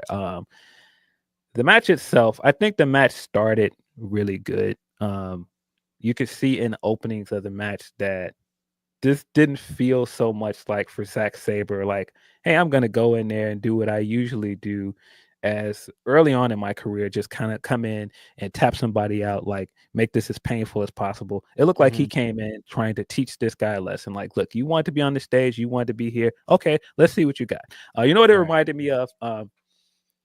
When somebody that doesn't play fighting games comes over and you play a lot of fighting games and they like pick up the sticks and they like are trying to figure it out, and the whole time like you're watching what they're doing, like, okay, I'll let you have that one, let's see what combat combos you can pull out. Then it's like, okay, enough of that. Like, let me show you, I know how to block that, I know how to counter that. Now I'm just gonna beat you. And so early in this match, he was wrestling circles around this kid. I mean, just like picking him apart. Like, he'd go for certain moves, he'd try and go for his elbow strikes, which, Shota, you got to work on these elbows, buddy. They look very weak. You got to work on these elbows, man. When I saw him versus Mox earlier this year live, I was like, dude, Shota's got to work on it. It's like, you got to lay it in, brother, lay it in, and he hasn't started laying it in yet. But the great thing about this match, because like I said, it felt very much like Zack was trying to teach this guy a lesson. When he was trying to lay the elbows in, he would let him come, and he's like, all right. And then he would just come back and just hit him extremely hard. And he's like, yo, if you're going to lay it in, because I am going to lay it into you. There were several points where you could see Zack was trying to pull it out of him. Like, yo, you want to be here, be here. This is what being here is about. Trying to get him to fire up. And I do think there were great moments where Shota fired up. The longer the match went on, the more you could see the strikes were getting harder. He was actually hurting Zack. And you could see the points where Zack kind of took him too lightly. Now, the match was too long. I think that is the biggest issue with the match. It did not need to be 43 minutes. And because of that, there are bits in the middle where it drags. There were bits in this match where I get the story that they were trying to tell, but it feels like there's too much standing around and trying to set up moments and set up bits that work. It was just too long. Yeah. And they haven't built, like what you said, with how people felt about Shota being in this match. They didn't build the emotions to get from the crowd with the 43-minute match. And the other part about this is this just goes to show you how New Japan is still trying to find their identity with their current crop of main eventers. You could do that kind of match with Okada. Okada excelled at those long matches, but you don't have Okada anymore. You got to figure out how to work your main events around guys and work to their strengths. I don't think that a 45-minute match worked to these two guys' strengths. And that's not to say I don't. Well, I was just going to say, that's not to say that I don't think that Zack can have a 40-minute match, but with this story that they were trying to tell and this opponent, I don't think it was the right amount of time.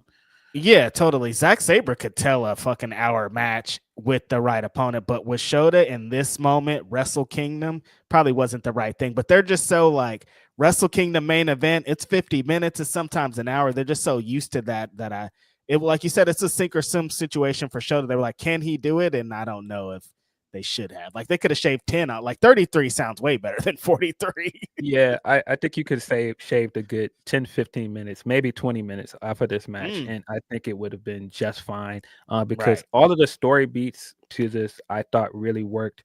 Like I said, the overarching story of Zack trying to like pull this performance out of him and teach him, as well as like put him through his paces. And he showed some real fire in this match as a babyface. Some of his hope spots, the crowd got into it. There were bits of it where when he was trying to lay it into Zack, where the crowd was absolutely booing him. He got booed several points because, again, no, they have decided they're behind Zack. They don't want you. And the way that he was trying to fire up at the crowd, sometimes they were responding with boos. There was a great spot at one point where Zack tried to roll towards the apron to get some rest, and Shota started immediately stomping on him from inside the ring. And Chris Carlton, who's been great on commentary, pointed out that, of course, Red Shoes is Shota's dad, and Red Shoes was giving him time sometimes. He gave him time when Zack had him in a submission. He gave him a little bit of time to roll out of it and catch his breath. And he kept giving him little bits. He's like, yo, you can't do that. You can't keep giving your son passes. And so he was stomping on Zack outside the ring. And finally, Red Shoes tried to grab him and go, stop, that's enough. And he pushed Red Shoes off of him and proceeded to continue to stomp at him. And when that happened and some of the boos, I was like, oh, yeah, I could see him turning heel sometime this year. You could see the makings of it. I think that that's definitely one of my takeaways from this match is he needs a change of direction. He needs a change of look. He needs to revamp, and the heel turn might be the way to go for him.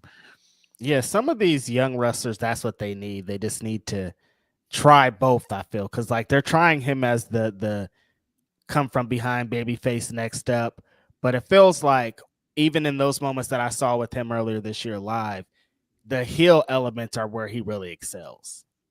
Yeah, you can see bits. There were very much bits where he tried to use Moxley's teachings, and again, very smart storytelling.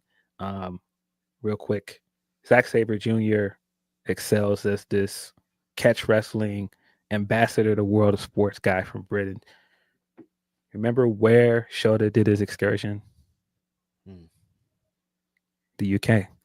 And so they're going shot for shot with the European uppercuts. I thought that was a nice note, that it was like, no, you're trying to do this with me. No, I am British wrestling. You're not going to get in this ring and play with me.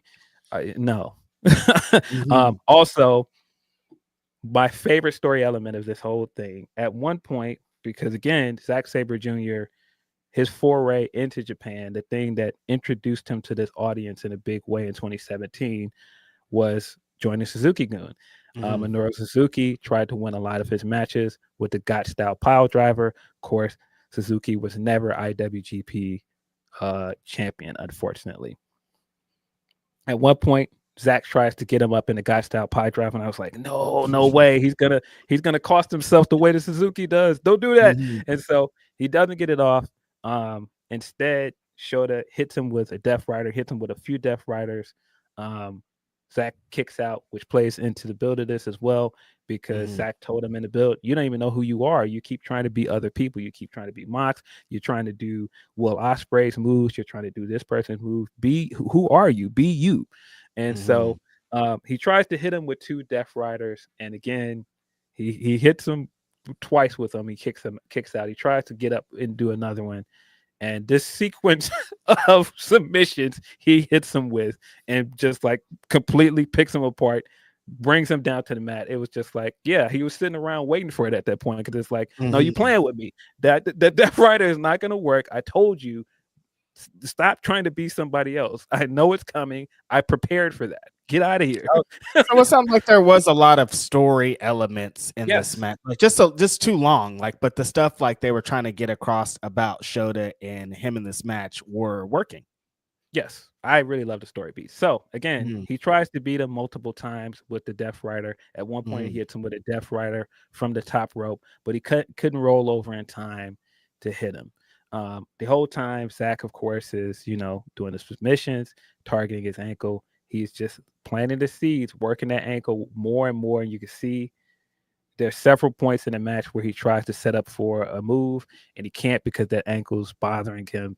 And so he's getting ready to fire up one last time towards the end of the match, and he runs at him, and then he stumbles because of the ankle. As soon as he stumbles, he gets hit with a drop kick, and he almost loses to Zack Driver. The way he won, I thought was brilliant, because again, the whole thing here is Shota ready, right?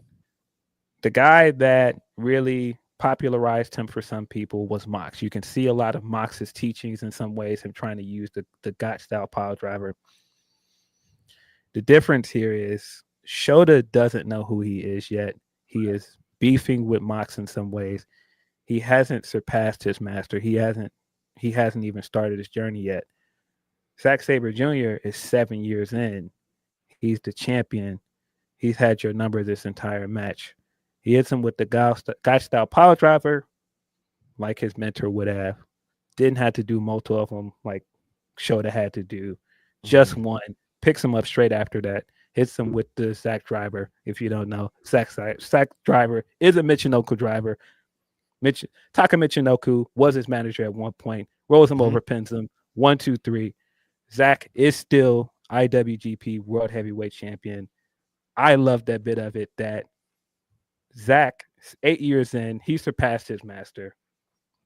He doesn't have anything to figure out. He knows who he is. He knows his style of wrestling. He knows what he's passionate about.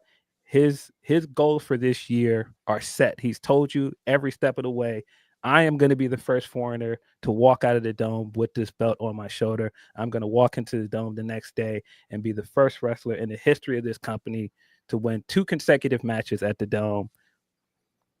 Shota's still trying to figure it out. What a great story to tell of Shota trying to put him away with the Death Riders, utilize the things that he learned from his mentor and it not working, and then Zack using the things that he learned from his mentor because he's mastered them to win the match. That's such a great storytelling bit. Yeah, when I picked up what they were doing, I loved that. I thought that was a great way to finish the match. Like I said, there were some great bits here, storytelling. There was some great in-ring action, but this match was just way too long. It did not need to be 40 minutes. But yeah, I thought that this was a great way to end it. I'm glad that Zack is still champion. Very excited to see him. He just successfully defended in the dome. That's a resume piece right there. Yeah, what a few months for him. First British G1 Climax winner. Erased those 2 losses at Ryogoku. Won the IWGP Championship for the first time in his career, and then successfully defended in the dome. Called a shot. Did everything he said he would do. Loved it. Well deserved. What a guy. Incredible talent. And he's, like you said, about to go back to back tonight with Ricochet. Like, what a seeing him say it and execute it and go from junior heavyweight to heavyweight and all the transitions. And there was other gaijins that were put over him and him just kind of staying the course. What a well-earned victory and title reign that all of this is. Shout out to Zack Sabre Jr. Really dope. Yes. Ronan Mike is saying wish Taka was there. Of course, Taka is in another stable at this point. That's the beauty of this as well. Zack came in as a member of Suzuki-gun, and he's been in other stables. He's his own man. He's the leader of this stable. He's not following anybody anymore. He's the guy. That's the whole point of this. At the end, when he won, and he's sitting on the apron with all his guys. That's his time. That's the whole point of this. Like the whole past 4 months has shown like his maturity as a wrestler, his maturity as a character. And like I said, you could just see that Shota's not there yet. But I think the great thing about this match showed that he will be there eventually. Yes. It's just not there yet. He's just not ready for the heavy expectations of being the face of this company or being the top champion, but he will be. I think that there were glimpses in this match where you can see that this guy is going to be very good one day. It's just not quite there yet. And like I said before, New Japan loves this type of shit. Like they would be happy if he was ready 100% for the main event now. But for them to have a story of they're going to have this footage, this whole thing of him not being ready, being in the big moment main event, they're going to have these camera angles where he's sad behind Zack Sabre Jr. Like for his story and where it's going to leave, it's probably going to work out better for Shota, honestly. That's exactly what I thought. Because again, this is a transitional moment for this company. This is a formative Wrestle Kingdom. And I think overall, it was a very good Wrestle Kingdom. The last 2 matches, of course, people are not gonna be either you're gonna like them for what they are, or you're gonna be like, I was very disappointed with those. But man, when you consider where the company is and how they're building themselves back up, this is going to be one of those like tentpole moments for Shota moving forward. This is good. This was the test to see if he can hang. He showed he can hang, but he's just not quite there yet. This is also like, think of who was in this main event. Like, run back the last like 10 Wrestle Kingdom main events, and it's like the same. It's like Okada, Tanahashi for most of those. For this to be like 2 different guys in this main event for the IWGP Heavyweight Championship is crazy. It's important. It means a lot. And for Shota to be in that position, That's insane. Yeah, the stat I believe was this is the first Wrestle Kingdom main event since 2010 that did not have either Tanahashi or Naito or Okada in it. So this was gonna this was gonna have some crazy expectations on it, no matter what. And I thought that the match was good enough. I just think that New Japan has to rework what is the big Wrestle Kingdom match or what is the big Tokyo Dome match. It doesn't need to be like this long match. If you have a match that justifies that, sure. But I didn't think that this was the right matchup to do the 40-minute match with. Right. So, but when you're trying to reestablish your company and what main events represent and the wrestling business in general, like there's not a lot of long 40, 50-minute main events that consistently happen. So like fans are not conditioned to stick around for that long. Wrestlers aren't conditioned to have match structures that last that long. So it's a hefty task to try to accomplish. Yes. Yeah, but yeah, I thought this was a very good show. But you know, I may be a little biased because I am a big New Japan fan. Definitely. But I really enjoyed it. That set up a lot of things coming into tonight. Of course, Wrestle Dynasty will also be emanating from the Tokyo Dome. Like I said earlier, exciting. We will be doing a live stream with Denise Salcedo for that. Gonna pull up that card for you guys so we can run down that for a few, and then gonna hit you with that brick. Yep. I saw a couple of the updated matches that they add, like I said, the Shibata being added in Tanahashi, the tag title match being improved upon. This card is long and there's some very amazing stuff on it. It's gonna be a good night. Yeah, I think in some ways Wrestle Dynasty being a thing may have harmed some of the build to Wrestle Kingdom, if it makes sense, because you got the big Kenny Omega match for example, on this card instead of on that card. I think that would have enhanced Wrestle Kingdom having Kenny Omega. There are other things like you can make an argument that some of these other matches, it probably would have been more exciting if it was on the Wrestle Kingdom card, but it can't be 2 nights of wrestling, man. Like, nah. This is that's where the strategy now for New Japan and Wrestle Kingdom, and like for the second night to be a crossover show is amazing, you know? Yes, very excited that this cross promotional partnership is leading to this kind of event in Japan. That was the logical next step for this partnership. So glad that this has come to fruition. And this is basically the future of pay-per-views. We're going to see more and more 2-night pay-per-views. Yep. But yeah, let's get into this card. On the pre-show, we've got the International Women's Cup Finals 4-way match. We'll see Willow Nightingale taking on Persephone and Athena and Momo Watanabe from Stardom. This is a bunch of my favorite women in a match, getting a great opportunity. They're starting the whole thing. Like, a lot of this is great. I hope that they get time, like more than the women got on the Wrestle Kingdom show. Feel like this is Willow's thing to lose, right? Like, she's been in so many of these promotions and connected to so many pieces of this. Feels like she has to come in here and win this fucking thing, right? Yeah, I kind of feel like Willow is the favorite to win this. But I wouldn't mind seeing Athena win it either. I think it's dope that there are so many Black women on this show in the Dome. That feels historic. I mean, that's 3 crazy. Black women on this show. That's really awesome. 3 incredible Black women too. They're not just like, oh, these are good. These are like the best Black women wrestlers in the world. Yeah, but yeah, I agree. I think that Willow's got to be a favorite. I wonder if Tekla is going to come into play with Athena after the stuff from the other night. That would be interesting. I wouldn't mind seeing Momo win it either, though. But I kind of feel like what this cup represents, I could see someone from AEW winning it. Ronan Mike, man, that O-face the other night on Ty, the way Ty sold it, picture perfect O-face, like just the angle they caught it at. That shit was far. That was that was fire. Athena's insane. Yeah, we've also got the Sons of Texas taking on House of Torture. Boy Dustin Rhodes, Sammy Guevara taking on Show and Kanemaru for the ROH World Tag Team Championships.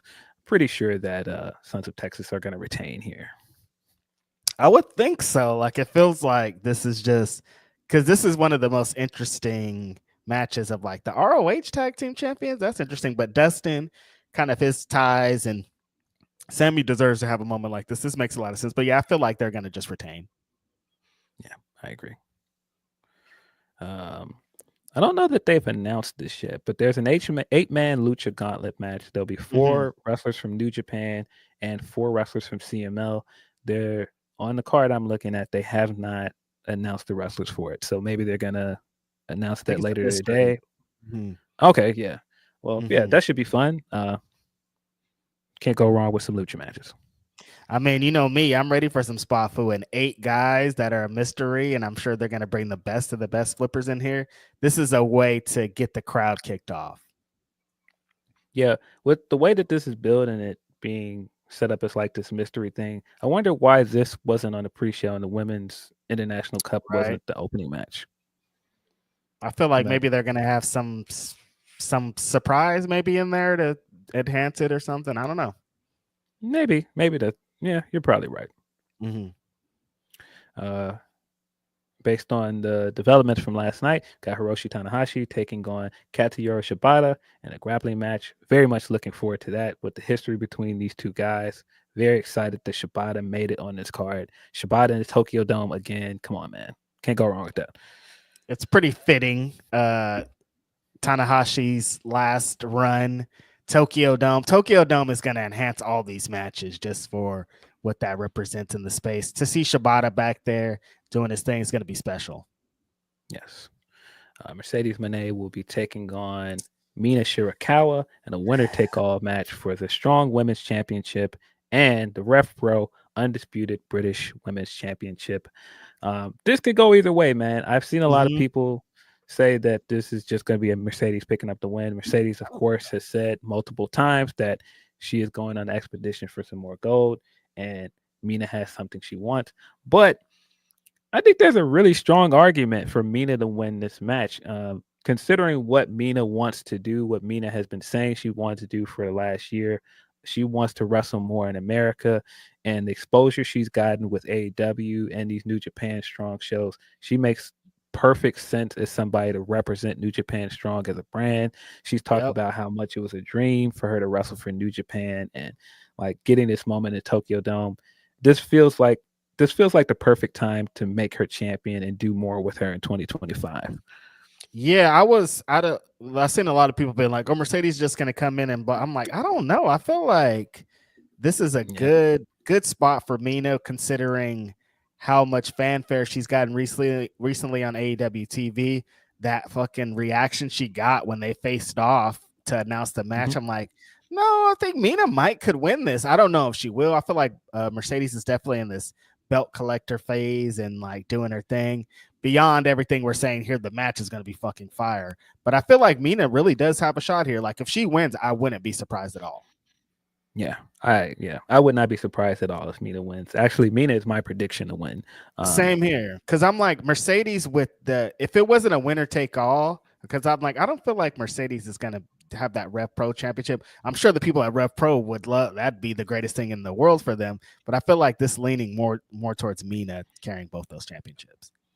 Yeah, I agree. I think if the TBS title was on the line, I would be more like, nah, Mercedes is going to win. But the fact that it's just a Strong Women's Championship and the Rev Pro belt, I kind of think Mina's going to win. But I would be fine with either outcome, honestly. Same here. The match, of course, like I said, it's going to be fire, though. Yeah, very excited for this match. Very excited for the two of them and what this means for them. And the Dome? Yeah, Mercedes has talked about how this is a dream for her. And I mean, even when we interviewed Mina and she talked about like, you know, the cerulean mat and how much that means in Japan, and like what got her into wrestling was watching New Japan. So that's dope for them. That's going to be a great match tonight. Can't wait. Yep. David Finlay will be taking on Brody King. Brody King, man. they got to push this guy in 2025. I feel like we've been saying this over and over again. There's so much there for him as a singles competitor. He's getting better and better reactions. We can see that in the Continental Classic. You can see just how over House of Black is as a group as well. You got to do more with Brody here. And the fact that Finlay is not champion, that leads me to believe that there's a real chance that Brody could win. Mm-hmm. Historically, Japan has loved guys like Brody King, so I'm expecting him to come in. I feel like he's going to fit in so well with how those crowds look at American wrestlers, and he's big and he's mean. He does Japanese style. He has a Japanese style moveset. I feel like this is like a perfect combination for him to go in there against Finlay, who's been having a great run too and putting in work. I feel like the same way as you do too. Brody King, after Continental Classic, what he's done, built fanfare, became one of the most over guys in his own group with some very popular people in it. I think it's time you got to push this guy to the moon. Yeah. Shota Umino will be trying to rebound after his loss in the main event tonight against Claudio Castagnoli. Claudio was very funny as well in the press conference when they cut to him for his part of answering your questions. And he started speaking in Swiss, and everybody was like, "English, please." And he's like, "What?" And then he's like, "I don't understand what's so funny." And then he started talking in English because the translator did not know what to do. She was just looking at him like, "What?" He's so good. But yeah, I think that Claudio is going to punish this man. He was, of course, sent here by Mox as an emissary to punish Shota for some stuff that he said about Mox. Mm-hmm. I'm very curious about the story elements of this because I think we're going to get some more teases of Shota potentially turning heel in this match. Yeah, I feel like they're gonna up, especially with his connections to Mox and how they're gonna play off what this is. I'm interested to see, like you saying, you talked about in the main event how Zack was challenging Shota to strike harder, challenging to bring it out of him. I'm interested to see how Claudio moves forward with that. Yes. Konosuke Takeshita will be taking on Tomohiro Ishii for his never open weight and AEW International Championship. Very much looking forward to that.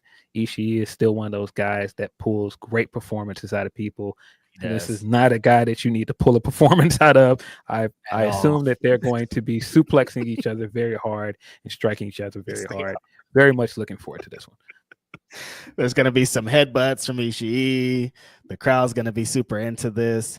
I'm going to need to go immediately after this to watch that Shingo and Takeshita match because the energy that you said he's bringing just from the entrance, I'm like, I have to see Takeshita in that mode. And I feel like he's going to be like that again tonight, like Tokyo Dome, something that he's worked his entire career to get to, like big moment. Yeah, very fun match. Yeah, and I expect more from Takeshita here. I feel this is going to be another year of Takeshita. Like, I have no doubt about that. Probably even more, honestly, coming out of this. We got the three. Yeah, we got the three-way that we talked about earlier for the vacant IWGP Heavyweight Tag Team Championship. Great Khan and Jeff Cobb will be taking on the Young Bucks and the team of Tetsuya Naito and Hiromu Takahashi. Huh. Interesting development from what it was. You know, Great Khan, you losing his partner, now getting Jeff Cobb.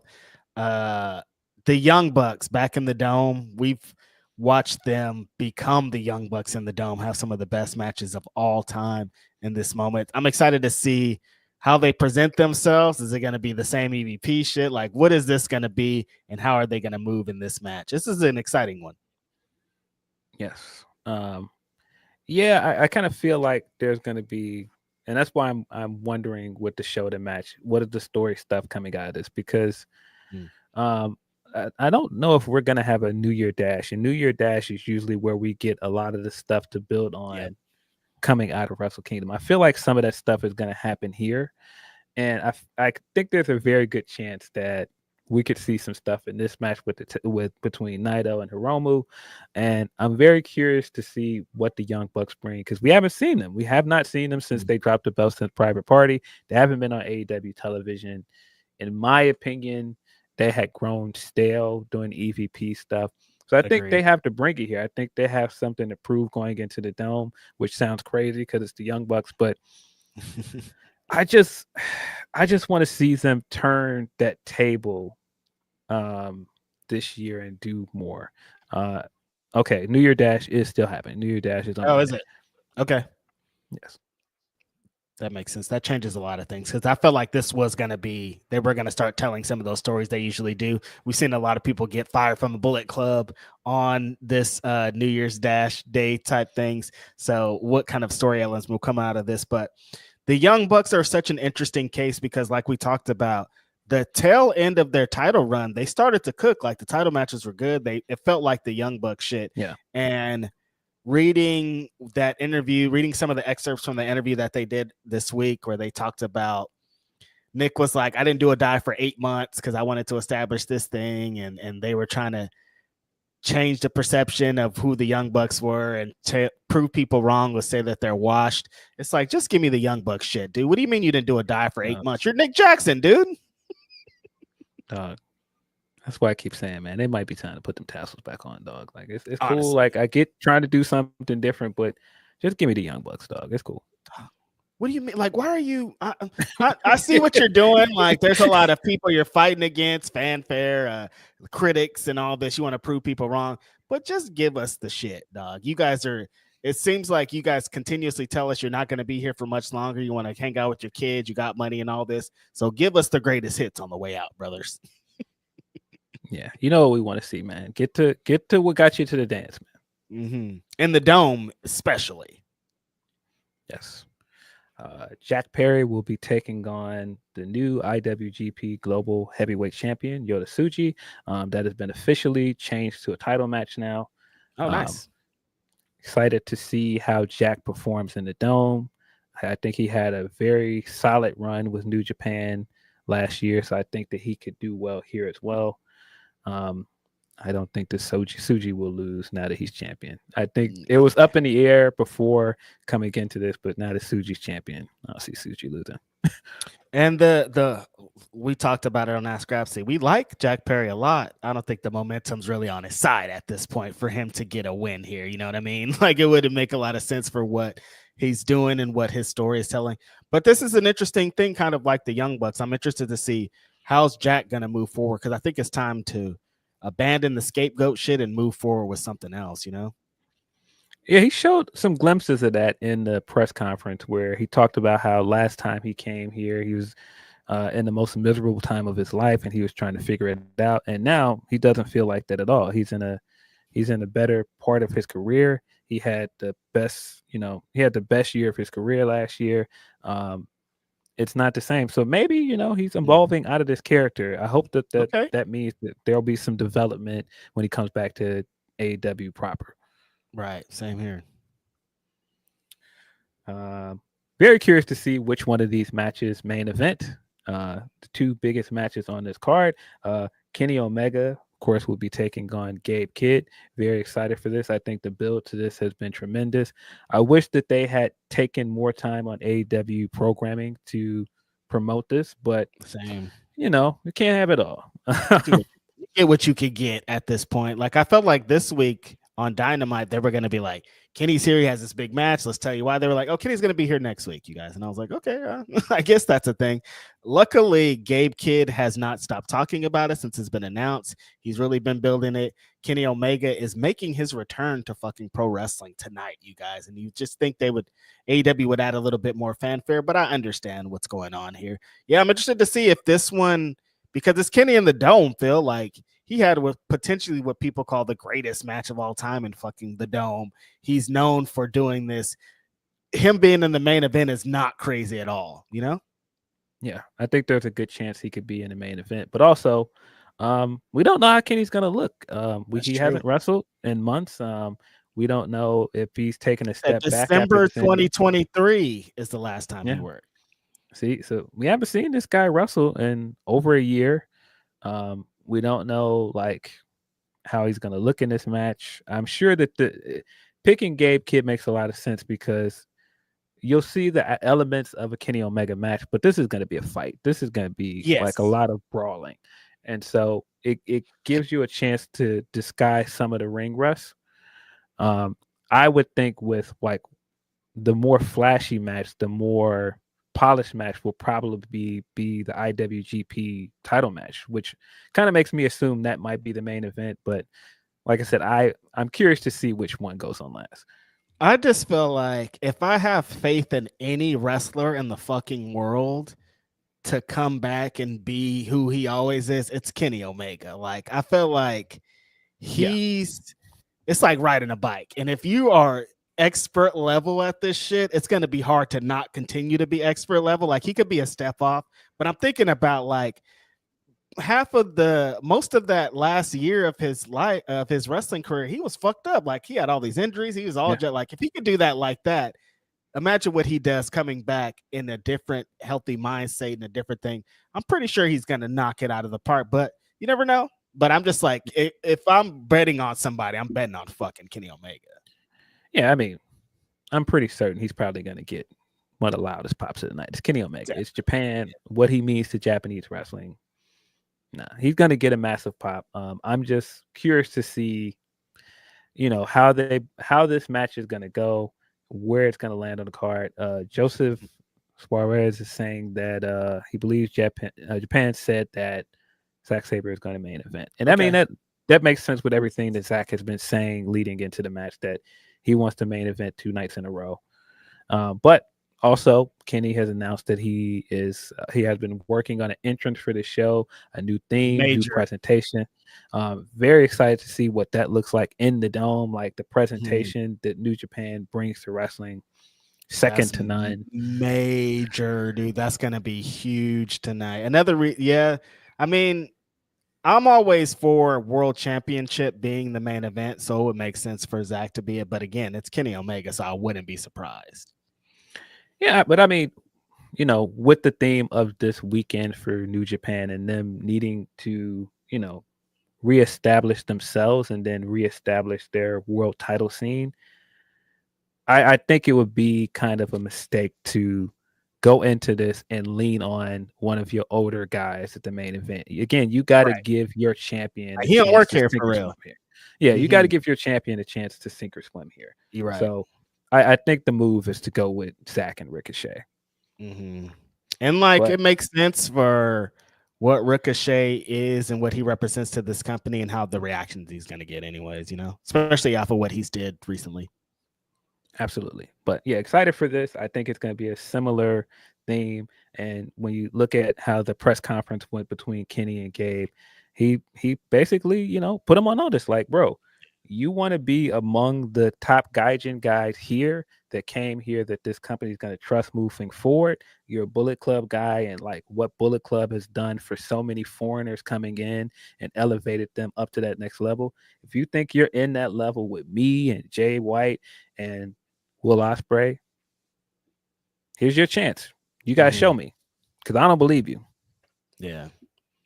I like kind of the energy of Gabe Kidd too, being like upset that this match, like you talked about, this match wasn't on Wrestle Kingdom, and he feels like y'all left me off of this card, and I'm in this match with this guy that you guys say is one of the greatest. Why weren't we here? I feel like he's going to come in with something to prove, and that's going to add another element to this match. And Gabe has his reasons for being frustrated are valid. He's been getting great reactions at shows. He has looked like one of the most popular guys in Bullet Club at the moment. And you got this guy coming in when he hasn't been here and telling me, hey, you might have to step up your game. Like, who are you? We don't work here no more. This is my business. Why are you in my business, bro? Like, how dare you disrespect me? You haven't worked in a year and you're telling me to step up, dog? You step up. Yeah, so he's got some valid reasons to be frustrated. I can see why he would feel disrespected. But yeah, very excited for Kenny Omega's first match in over a year. Dog.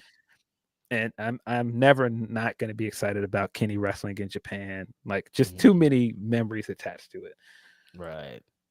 It's going to be amazing. It's Kenny back, big new interesting new gear, I'm sure. It's going to be great. Yes. But main event, Zack Sabre Jr. will be taking on Ricochet for the IWGP World Heavyweight Championship. Man, how cool is it? Ricochet already post WWE career, main eventing at the Dome, challenging for Unreal. the top championship, with the character development he's had on AEW and proving himself in the Continental Classic. That's so cool for him. And, these two guys have, a lengthy history together. They've wrestled multiple places. Yep. They've crossed paths so many times. They haven't wrestled one-on-one, I believe, since 2017. And so to get to this point in their career where these guys are not junior heavyweights anymore, they have progressed way past that. And to headline the Dome at this point in their career, what a cool moment. It's an insane moment. I was excited about it when Ricochet confronted him and they announced this match. But in the last 3 weeks, I'm over the moon about how great this is going to be. Ricochet making that character change, having this new kind of energy.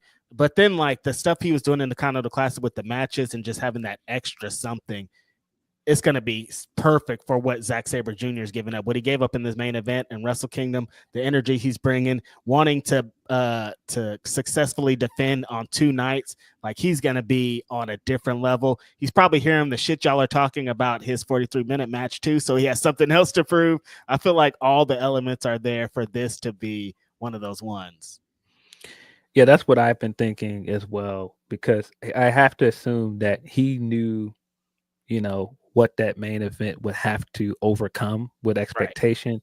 He has probably seen some of the reactions to it. I think that this match tonight is going to blow that one out of the water. I think he's going to come out with something to prove. I think this is going to be one of the better matches of the weekend. Yeah. I feel like he knew, like, when they going over the Shota thing, he's like, well, I'm going to do the Ricochet thing tomorrow, which will be 1,000 miles per hour. So it'll all work out.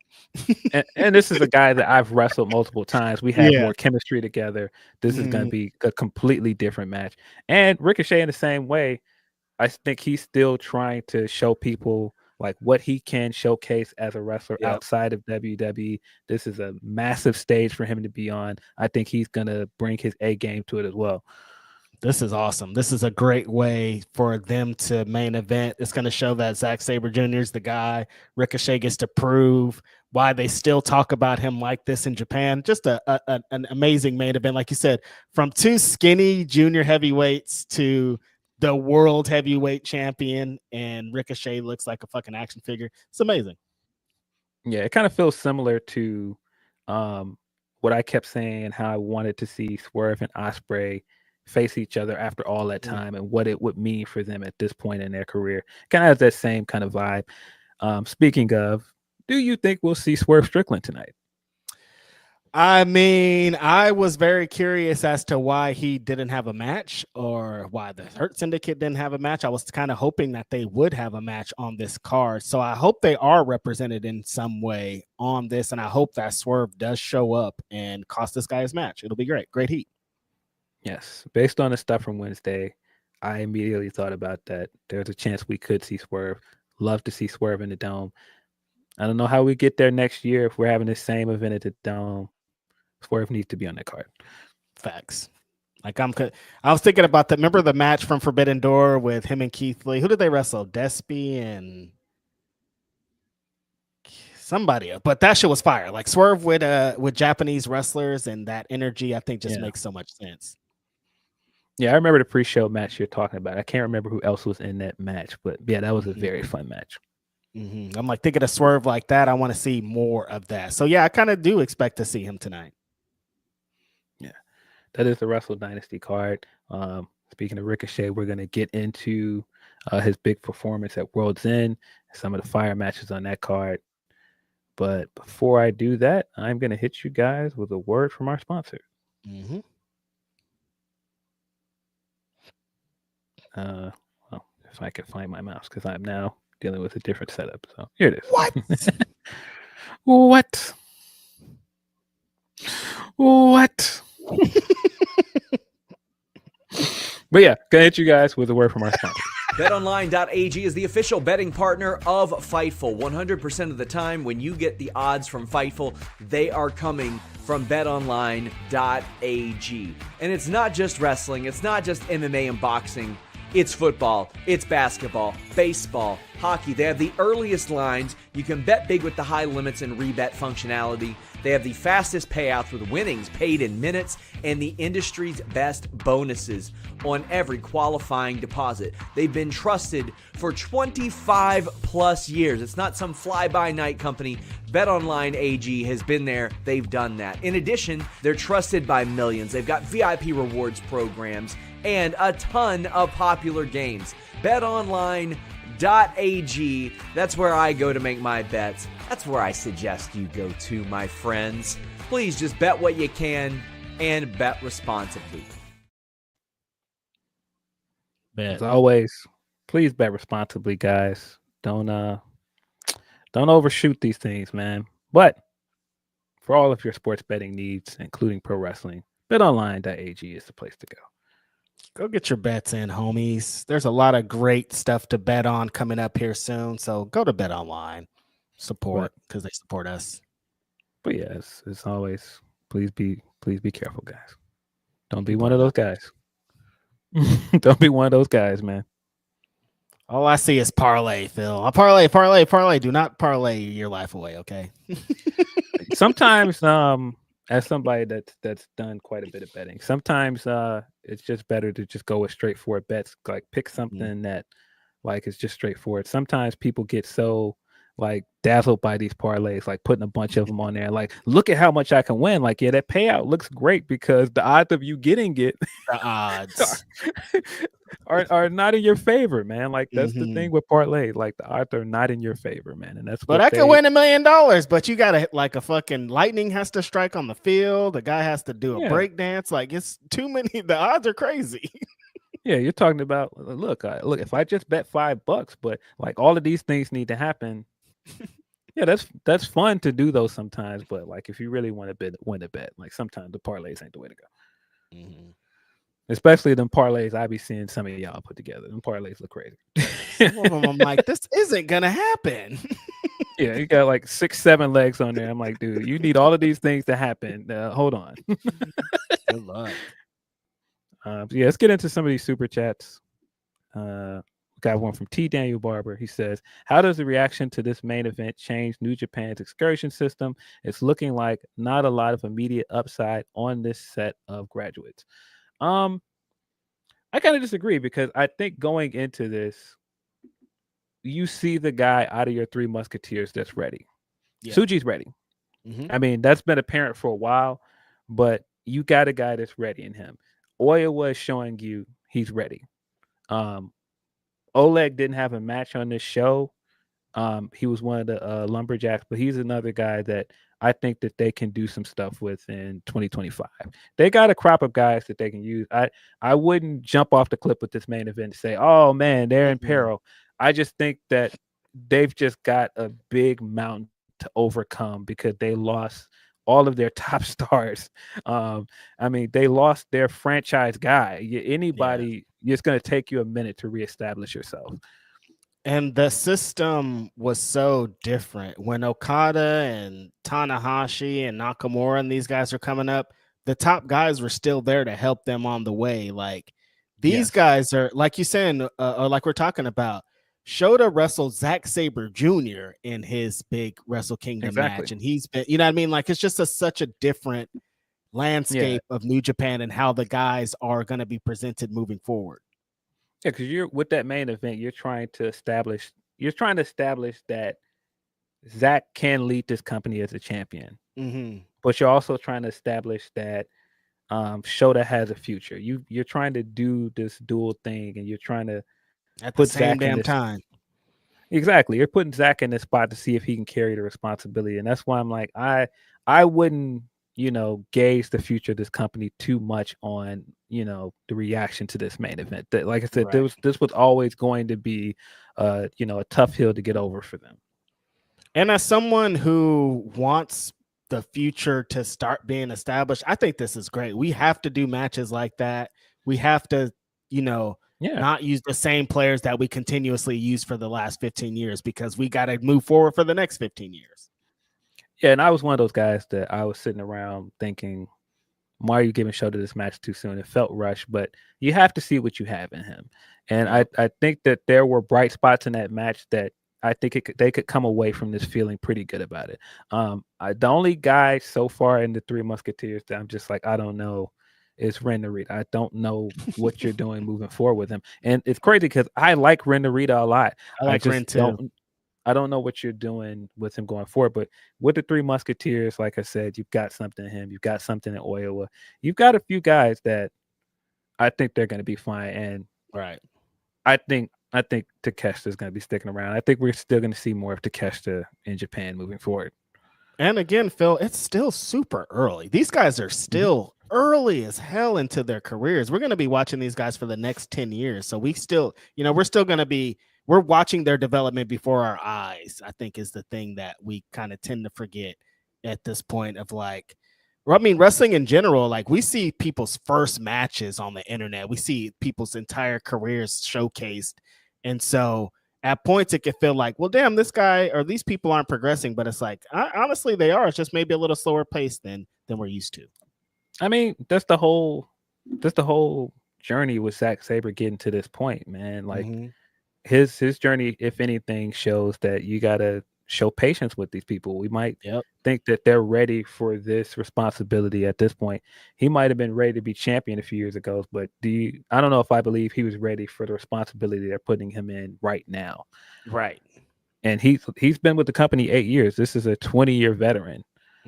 So sometimes you just gotta be patient with these things. It's just not going to be as quick as people think. Patience, let it play out, as they say. From Hey, what's over there? He says the story beats of Zack Sabre Jr. and Shota makes me even more interested in Shota versus Claudio. Agreed. Yeah, I feel like Claudio's going to bring something different out of Shota and force him into the same kind of thing Zack Sabre was. So this should be really fun. Claudio's such a great base for everybody, and in this position that it's going to be perfect. He's not going to play with him. He's not going to give you chances to fire up. No, he's going to come out there and try to beat the shit out of you. Facts. From the homie Eloquent, he says there's a chance Swerve shows up to screw Ricochet? ? Yeah, we talked about that. I'm kind of leading towards no, but I would love to see him show up. Yeah, I feel like that would be great for us and for the story that they're telling, but I think it'll probably just be like a clean win for Zack Sabre Jr. and they'll take it home, more than likely. Yeah. Agreed. AEW Worlds End. Let's get into this because we did have a lot of wrestling to get into, and I thought that this was, for the most part, a phenomenal show. The wrestling itself on the show was very, very good. What did you think? I know you did a whole watch along. People were saying you're ranting about it. And you did a post show. So you've talked about this show quite a bit. I've talked about it extensively. Added extra layers to it in all moments and all social media. So yeah, I thought, just like you're saying here, up to the main event, I thought I thought this is fire. I'm like, this is the AEW we know and love. This is fucking Osprey, Okada, Ricochet, Mercedes, like this is like the future of this business, like what this should be. And I thought that everybody that needed to do it did it. I mean, starting out with Osprey and Kyle on like what Kyle's been through, how he's been going. Osprey, they're playing the story element. Osprey's bloody, but they're still going 100 miles per hour, kind of incorporating the things from both their previous matches. I was like, oh, this is insane. Like this is what AEW is about. Yes. Quickly through the pre-show, we got Toni Storm versus Layla Gray. Of course, Toni Storm picked up the win. All of her backstage segments and stuff from this were very funny. This is leading to Toni versus Deonna tonight on Collision. Jeff Jarrett took on QT Marshall. Of course, Double J picked up the win. We got an 8-man tag team match as well. And the winners of this, they keep trying to tell you, we're not trying to play by y'all rules. They're doing the DX. You make the rules, we'll break them. Leo Rush and Action Andretti picked up the win here. They're going to be taking on Private Party for the tag titles. Very much looking forward to that. That should be a fun match. That's also on the Collision show tonight. A lot of wrestling. Sick world, you guys. Give us a break. We need to take naps. Yes. But yeah, opening the show with both of the Continental Classic matches. Last time we were here, we talked about the Continental Classic and how it compared to last year.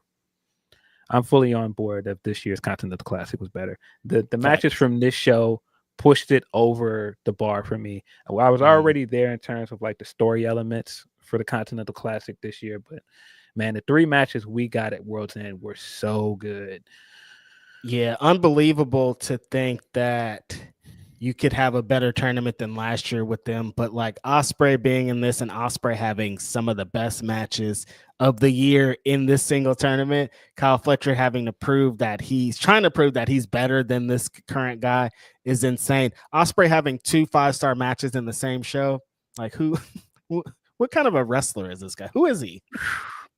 Where'd he come from? Yeah. Yeah.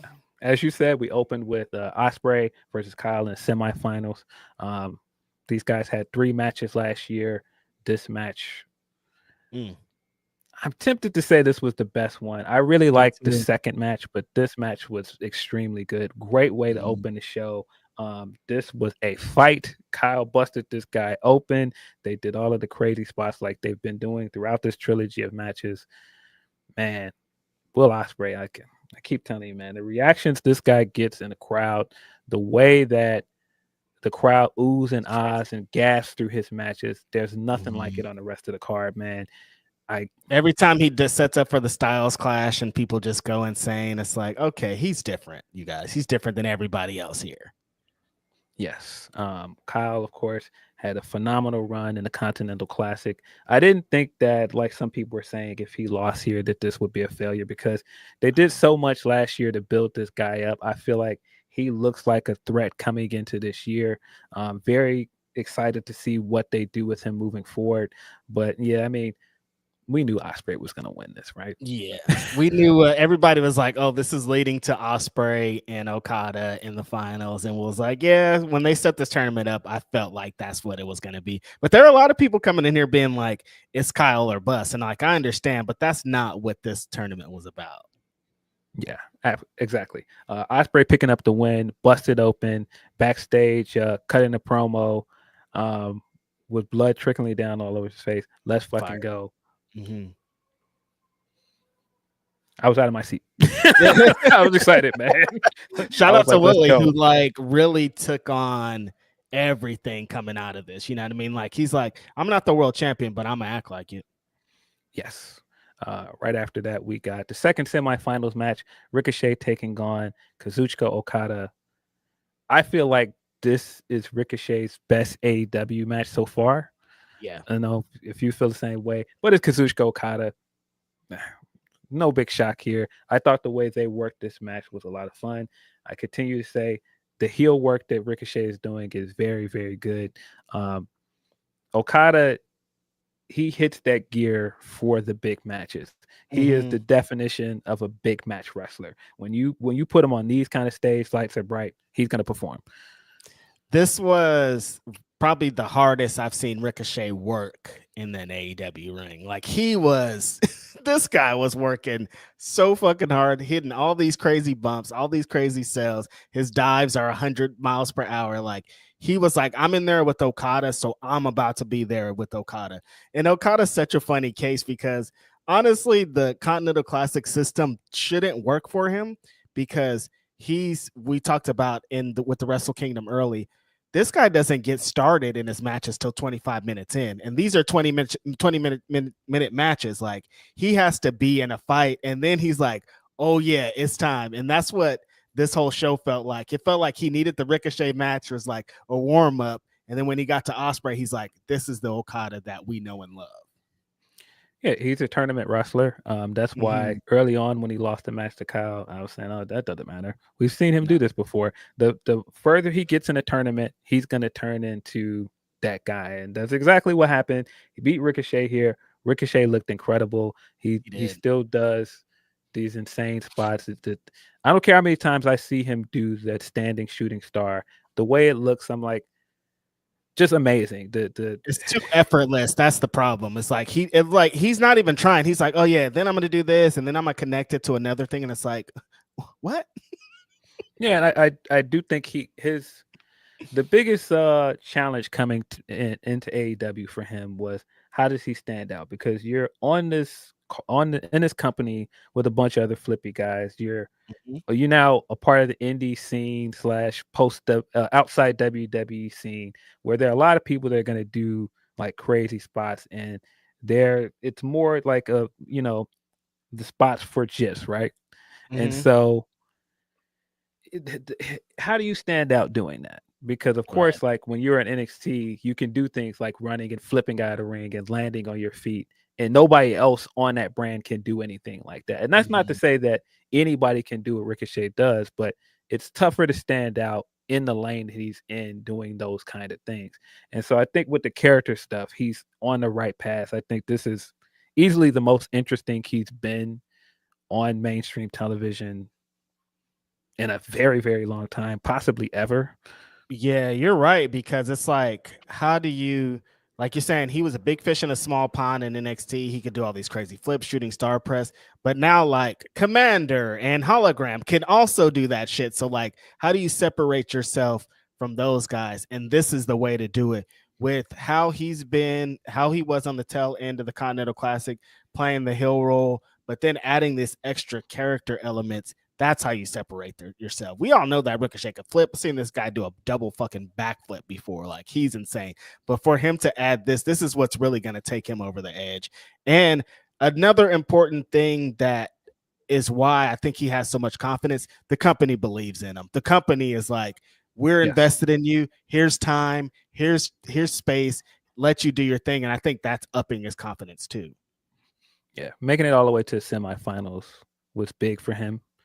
Making it to the semifinals and facing someone with Okada's pedigree, massive matchup for him. And I thought he performed well. Power drive finisher, yes, that spot of Okada running back and forth and then slapping him on the back of the head, one of the greatest moments of the night. But after the match, one of the greatest moments of the night for sure. Swerve comes out, petty as hell. He told him, if you lose, I will be there. And he did show up as he promised, proceeded to completely humiliate Ricochet, handed out toilet paper to the crowd, and encouraged them to wish him a happy new year. That shot of him standing in a ring with like those dead eyes and all of the rolls of tissue flying in. Perfect shot. The lasting shot of Swerve laughing at him, and he's like not moving or flinching at all. He's just standing there covered in his toilet paper. Incredible. Loved it. Yeah, a great way to get to what they did on Wednesday. For Ricochet to like put on that performance against Okada where, like I said, he's going 1,000 miles per hour. He's hitting all this stuff. And then you see that guy get turned into a completely still character because he's embarrassed in this ring with toilet paper all over him. Amazing character work. And the way that Ricochet played it was so great. Is like, there's no reaction. He's just taking it all in, being like, I can't believe this motherfucker would do this to me. I'm going to get revenge. Yes. And the thing that I love about what Ricochet is doing right now is he keeps coming around like, no, I'm that guy, like super confident, and he keeps getting humbled. And every time you can see him getting madder and madder, like, how dare you? Like, I'm that guy. The stuff on Wednesday was very, very good. The heel turn is in full effect. Used the scissors on Swerve. Great stuff. Very much looking forward to where this feud goes moving forward. Yeah, the way that those eyes that you talked about he had them again on Wednesday of like, you've never seen Ricochet in this situation where he's showing these kind of different emotions. He's always been happy to be here. I'm going to come in and flip and do my thing. But him to have like a pointed feud that somebody's fucking with his well-being and trying to act like he's not that guy, and him turning it into some psychopath, weirdo type shit. Amazing. Yeah. I still wish that Swerve would have had a match on this card, but they made the best use out of him here. I thought that this was a great way to build this feud moving forward. He still feels like a big deal. He got a massive response when he came out. Huge. Like we expect. He still feels like a big star, and working with him is going to help Ricochet a lot moving forward. So, yeah, and I don't think we're done with the Hurt Syndicate stuff. I'm assuming we're going to go back to that in some way. I mean, he's still rocking the suits and still looking clean. So I'm like, I don't think it's over with for what's going on here. Yes. Got Mariah May versus Thunder Rosa right afterwards. Thunder Rosa, as we said last week, is very good at these kind of matches. Was very excited to see her back on a pay-per-view card. Mariah May murdered this woman at the end of this match. She's dead. I think I was staring at my screen like that looks disgusting. Mm-hmm. It was just like, oh damn, yeah. Oh, Thunder Rosa's dead. She pile drove her, a snap pile driver through off the apron through a table. I was like, oh yeah, that's it for Thunder Rosa. But I love these. The reason I love these kind of plunder matches with women in AEW is because everything seems so structured for a lot of their matches, and these seem like unpredictable. Like you never know what's going to happen. There's weapons. Thunder Rosa's dad with this cane. Thunder's running off the tables. Mariah May's working like she doesn't want to lose this match at all. I think in a show like this match fit perfect. This is where I decided that the crowd wasn't that great though, because like these women were working. These women were working hard, Phil, super hard, and the crowd were sitting on their hands for most of it. Yeah, they did work very hard. I very much enjoyed this match. What I enjoyed is we always have this outcry to have more than one women's match on the card. And I thought both of the women's matches, and including the one on the pre-show, this was vastly different matches. There was a variety of different styles of wrestling for the women here, and I thought that they showcased all four of these women on the main card well. Thunder Rosa came off looking good here. Mariah May still looks like an unhinged champion that will do anything to hold on to her belt. And when you have that going on, and Toni Storm is still somewhere like wandering around like, hey man, I'm happy to be here, and Mariah's like, no, I'm the one. I killed women's wrestling, and she's just like, "Hey, women's wrestling is great. I'm happy to be here. Hi, I'm Toni Storm. Nice to meet you." Just was so funny. It's every time she does the rock on bit is so funny. She's so good. But yeah, I think Mariah kind of being like, "I'm serious about this. I killed this business, and I'll kill you." It's a great story element to play off of what Tony's doing. Yes. They are inevitably going to cross paths again. But in the meantime, Mariah May picking up these kind of wins where she does very dangerous things to other women is exciting to see. She's had a lot of variety in her title defenses, which is what I like about the Mariah reign. Yes. T-Rav, I don't think I saw your super chat, but if you put it back in the chat, I'll read it. It's probably still in there. I might have missed it. But yeah. MJF versus Adam Cole for the Dynamite Diamond Ring. What happened here, Philip Lindsey? This was gonna be a tough one no matter what, because some people just don't care about the storyline anymore. Some people are not on board for where they're going with both of these guys, and they just want them to go their separate ways. Yes. But I wanted to like this match. I really did. I think the match itself was fine, and there are lots of it that I enjoyed. I thought this finish was stupid. I didn't understand the outcome. I think this does nothing for Adam Cole moving forward.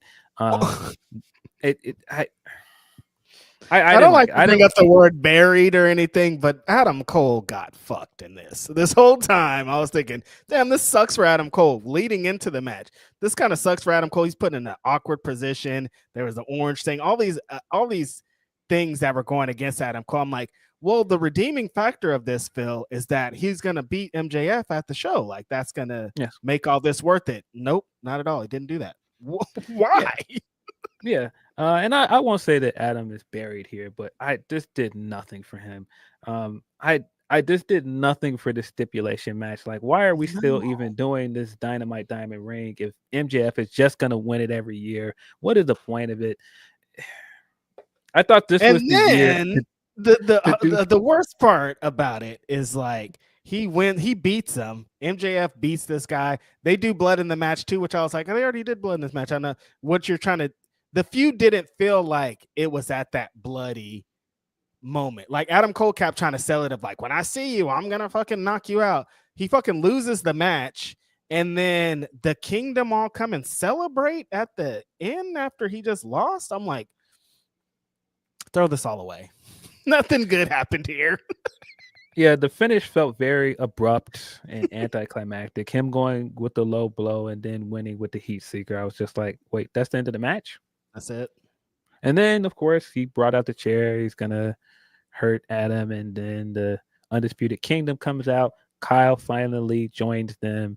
They run MJ off. And then they high five and stand on the top of the ring and celebrate. And I'm just looking around the whole time thinking, but he lost. He lost. This is stupid. This is stupid. This doesn't make you him lost, look good. dude. This that doesn't whole, make you them. just told a story for fucking a year plus about what you're gonna do to MJF. He beat you, and then you high fived your friends. Yeah, and again, you stand at the top of the ramp celebrating. This didn't make Adam look good. This didn't make Undisputed Kingdom look good as a group. I didn't like this. I didn't like this at all, and I wanted to be optimistic about this coming into it. I thought, oh well, the match will be fine. We'll just wrap up this storyline and move on. Yeah, I didn't like it. It seemed like we wrapped up the storyline too, is what we all wanted, but like that wasn't.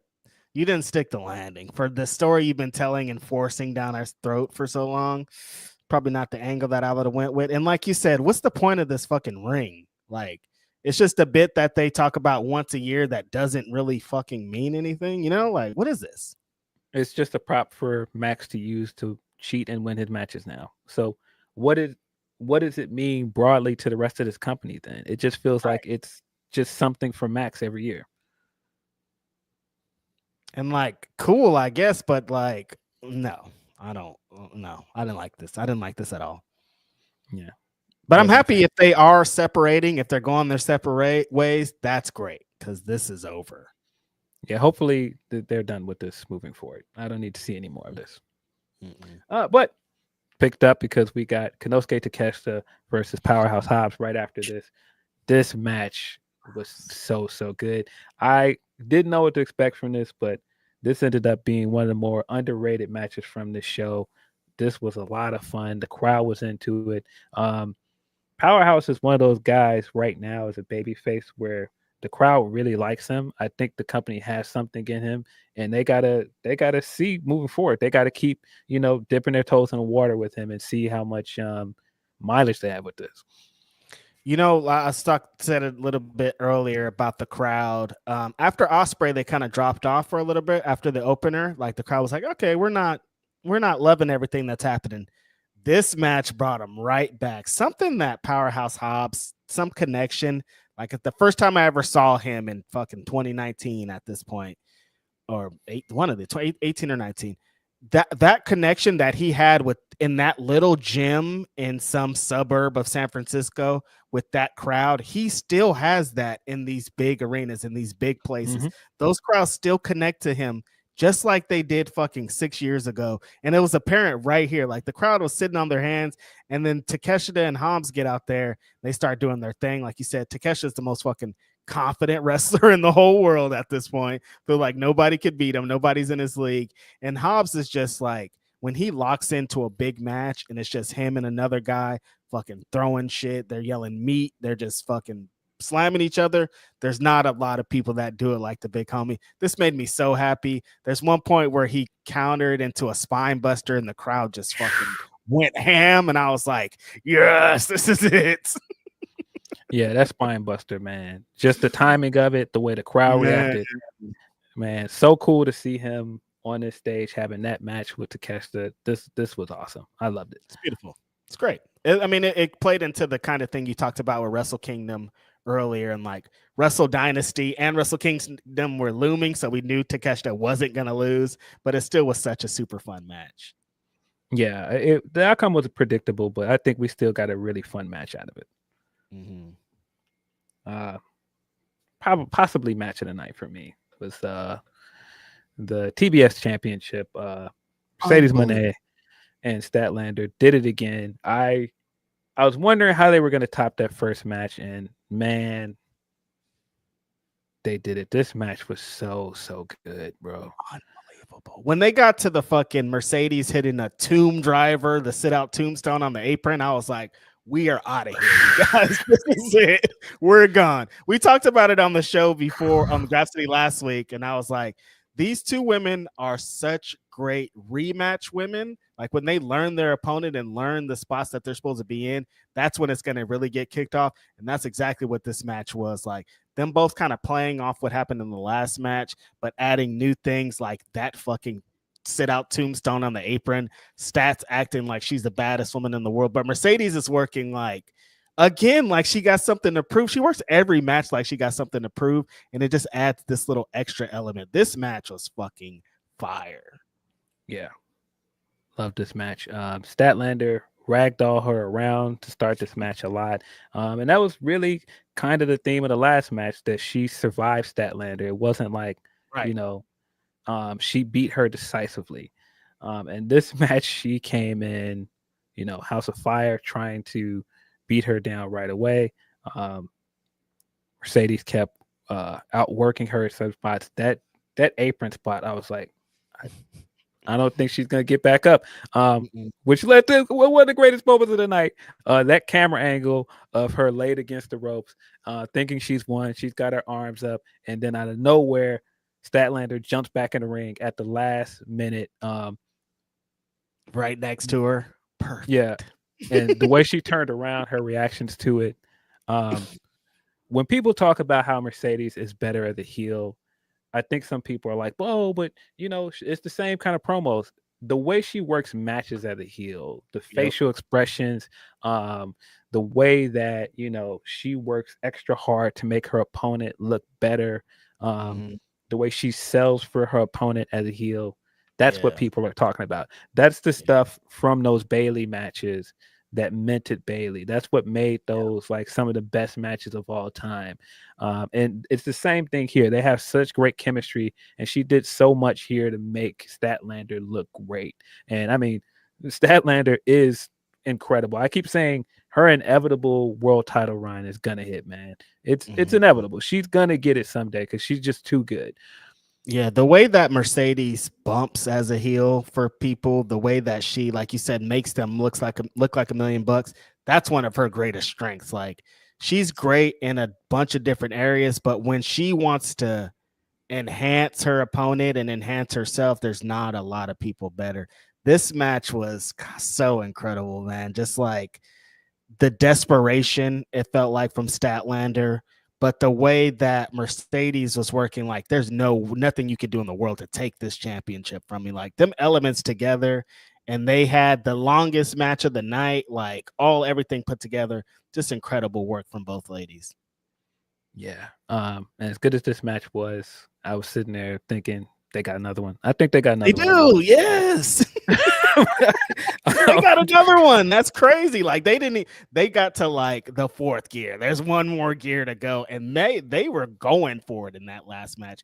But I feel like the third one is like when we're like, wow, I can't believe you ladies exist. Yeah, love this match. Man, I mean, we talked about it last time with Statlander, how I was saying this is the best Mercedes match with AEW.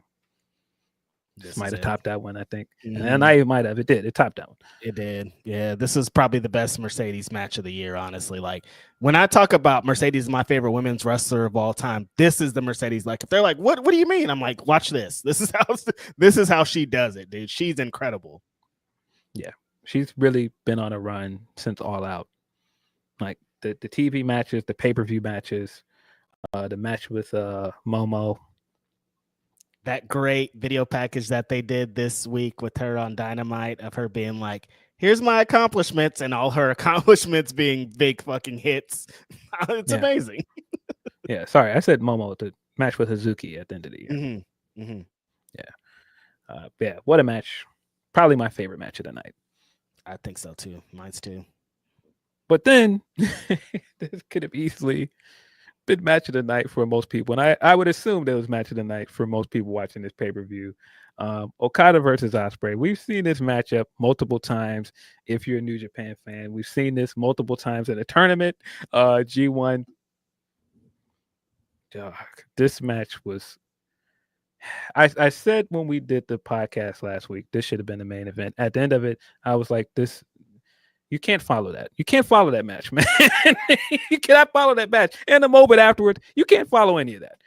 What do you expect to what do you expect us to react to after we just see this match? Presumably, arguably, a lot of people say the best number one wrestler in the world, Will Osprey, against the number one tournament wrestler in the world after this amazing tournament. We've seen some of the best matches of the year in this tournament.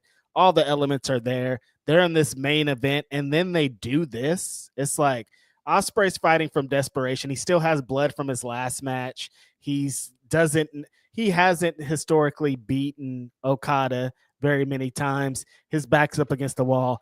Okada's the most confident fucking wrestler there is. There's nothing you could do to defeat him in this element, this championship, this tournament. And then for them to play off all the stuff that they've ever did, but still have that new element of Osprey's in this American company now. He's a top guy. He's way different than the last time you guys faced him. So he's going to be bringing something different. But then Okada being like, I don't give a fuck about none of that. I'm just going to drop kick you in the mouth at random spots. I'm going to clothesline your fucking head off. I don't care about any of this. You're still my little bro. Yeah. Man, a lot of the greatest hits, some new wrinkles to it. But I love the story coming into this that Osprey put everything into his semifinals match because he made it personal with Kyle Fletcher. But no, this was all still business with Okada. When it comes to tournaments and it's time for me to turn it on, hey, that's cool and all, but I'm about to beat this guy and I'm about to go to the finals and I'm going to beat you too. He never looked like he was under duress in this match. Osprey's fighting from behind. He's all bloody, and Okada's just like, "Cool, I don't care. I'm about to win." He never looked like he was under duress. The Osprey is banged up. He's bandaged up and bleeding, and the whole time, Okada's like, "Dog, you know what this is? We've done this before. I have your number. You know what this is gonna be. I'm gonna win." Right. And I'm going to beat your ass while doing it. Like, it's not going to be an easy, like, I'm going to do all the things I've done to you plus. Yeah. Phenomenal match. How did they put another match after this, Phil? I just don't really. What?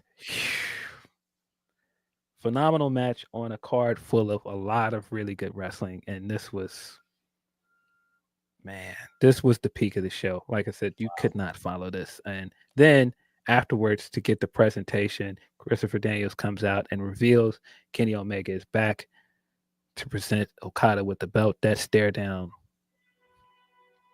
Dog, shut this show down after the stare down. What you mean? We don't need no more. Shut this off. The show is over. Dog. I've said before, I've been watching AEW from day one. And one of the things coming into this company from day one, knowing Kenny Omega is going to be a main eventer in the States and everything he did over there in Japan, a big part of his mystique and a big part of the best bout machine and the reputation he built in Japan was around wrestling this guy. And so when this company started, I was saying the entire time, it's only a matter of time before these two guys wrestle for this company. It's going to happen. Tony has been chasing this match for years. It's there's no way it's not going to happen.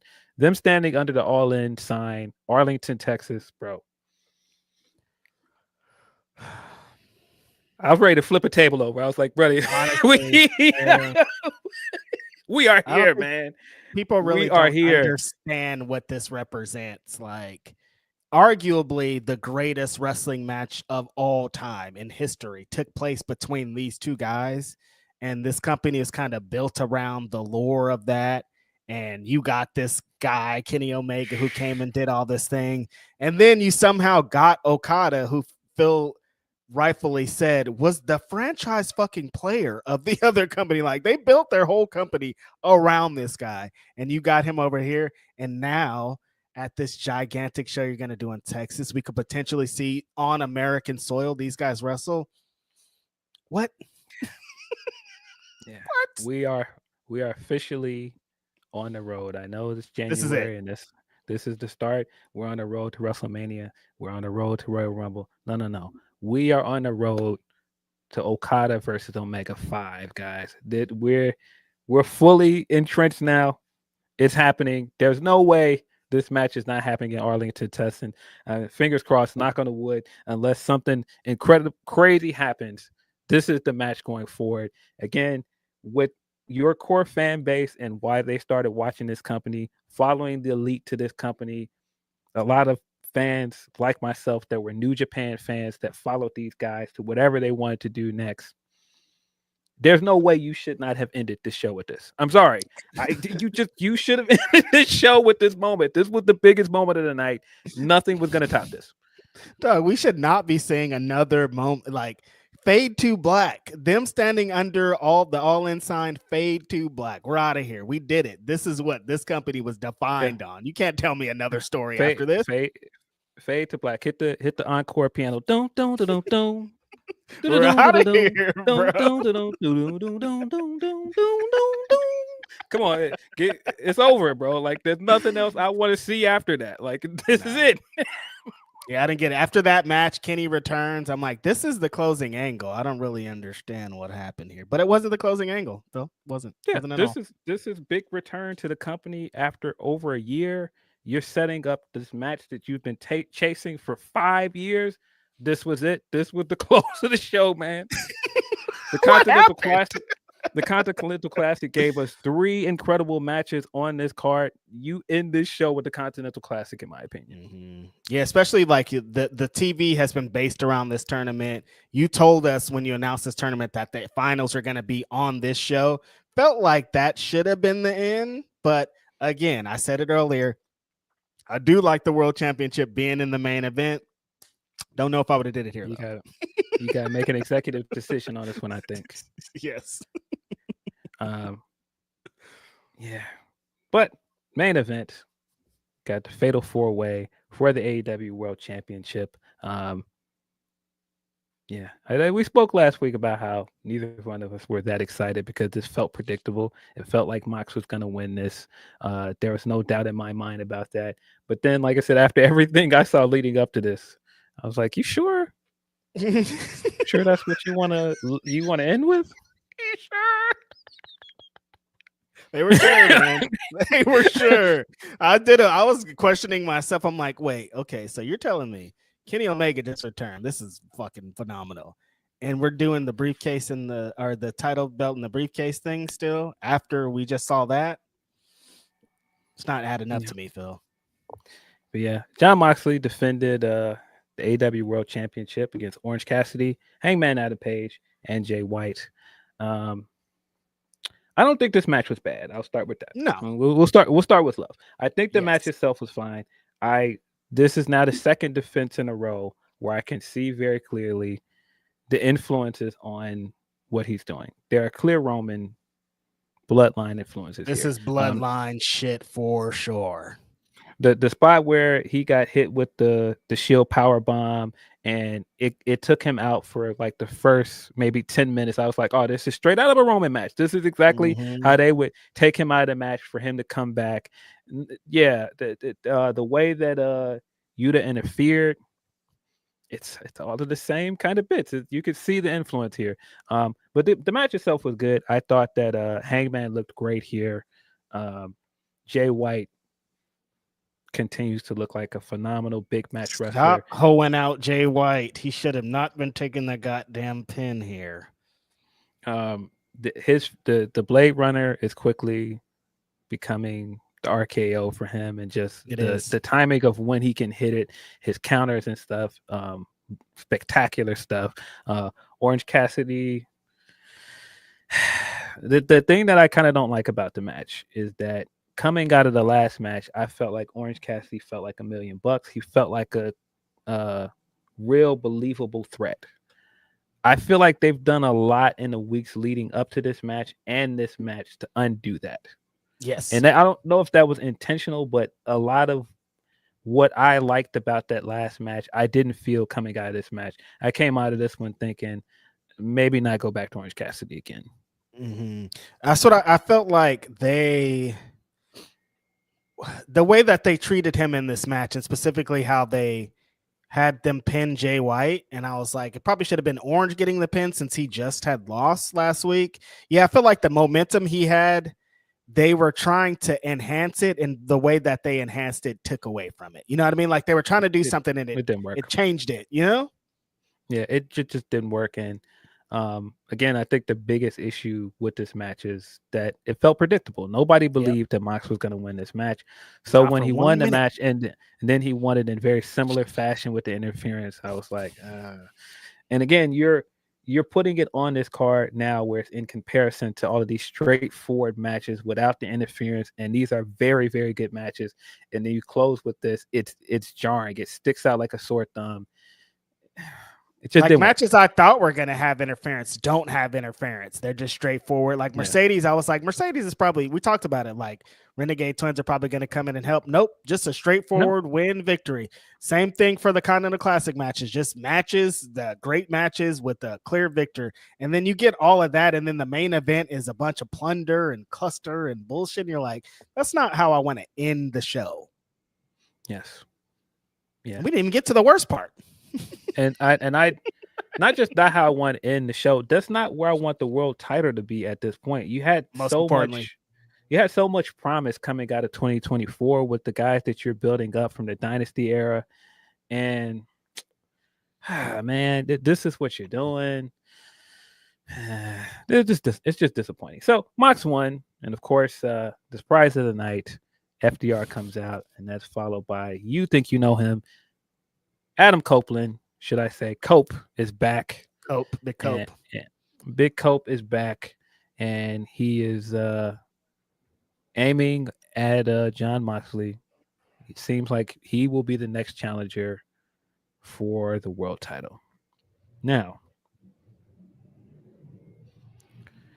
it's not that this is a bad match in theory. It's not a bad match on paper.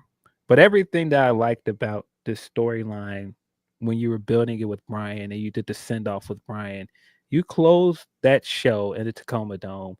You had all of these young guys. You had all of these guys that are like core to your fan base surrounding this thing. And you thought coming out of this storyline is going to be built around building those guys up and elevating them. And now we're just back to Mox versus Copeland with Christian Cage lingering around in the background with his contract. Why? Mox said, I need everybody, all the young guys in this company to fucking step it up, act like you want to be here, act like you want to be world champion. We need somebody to defend AEW, and Adam Copeland is the guy that doesn't even make sense to the story you're telling. You're talking about defending the soul of this company now, which, boy, I could go without hearing a defending the soul of this company storyline for a good long time. I don't think we need to do that. After this storyline is over, we don't need to do that. We did it anytime soon. Let's just have a memorandum on that. Let's just wrap it up. But to get to that, and this is where you're at. And again, the thing that bugs me with it is coming out of 2024 Dynasty era, all of the guys that you got your fan base interested in, Swerve, Osprey, Okada, Kyle Fletcher, Hangman, Darby, all of these guys that there are like 6 or 7 guys that I am far more interested in seeing in the world title picture. And they're hot, Phil. Everybody you name gets great reactions. Like everything is there. It's behind them.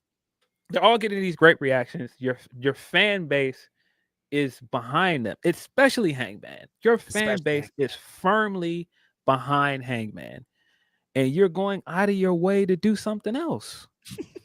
I don't get it. It what I described earlier with the atmosphere for these Osprey matches, bro, and you're doing something else than building the road to Osprey being champion.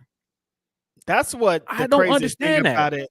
That's the craziest thing to me, Phil, is like, imagine Osprey has done all these crazy, amazing matches just off the strength. Imagine if the world title was attached to half of that shit, on how even a more amazing half of those defenses or half of those matches would have been. He did that without a championship, and he should have the championship to enhance it, you know?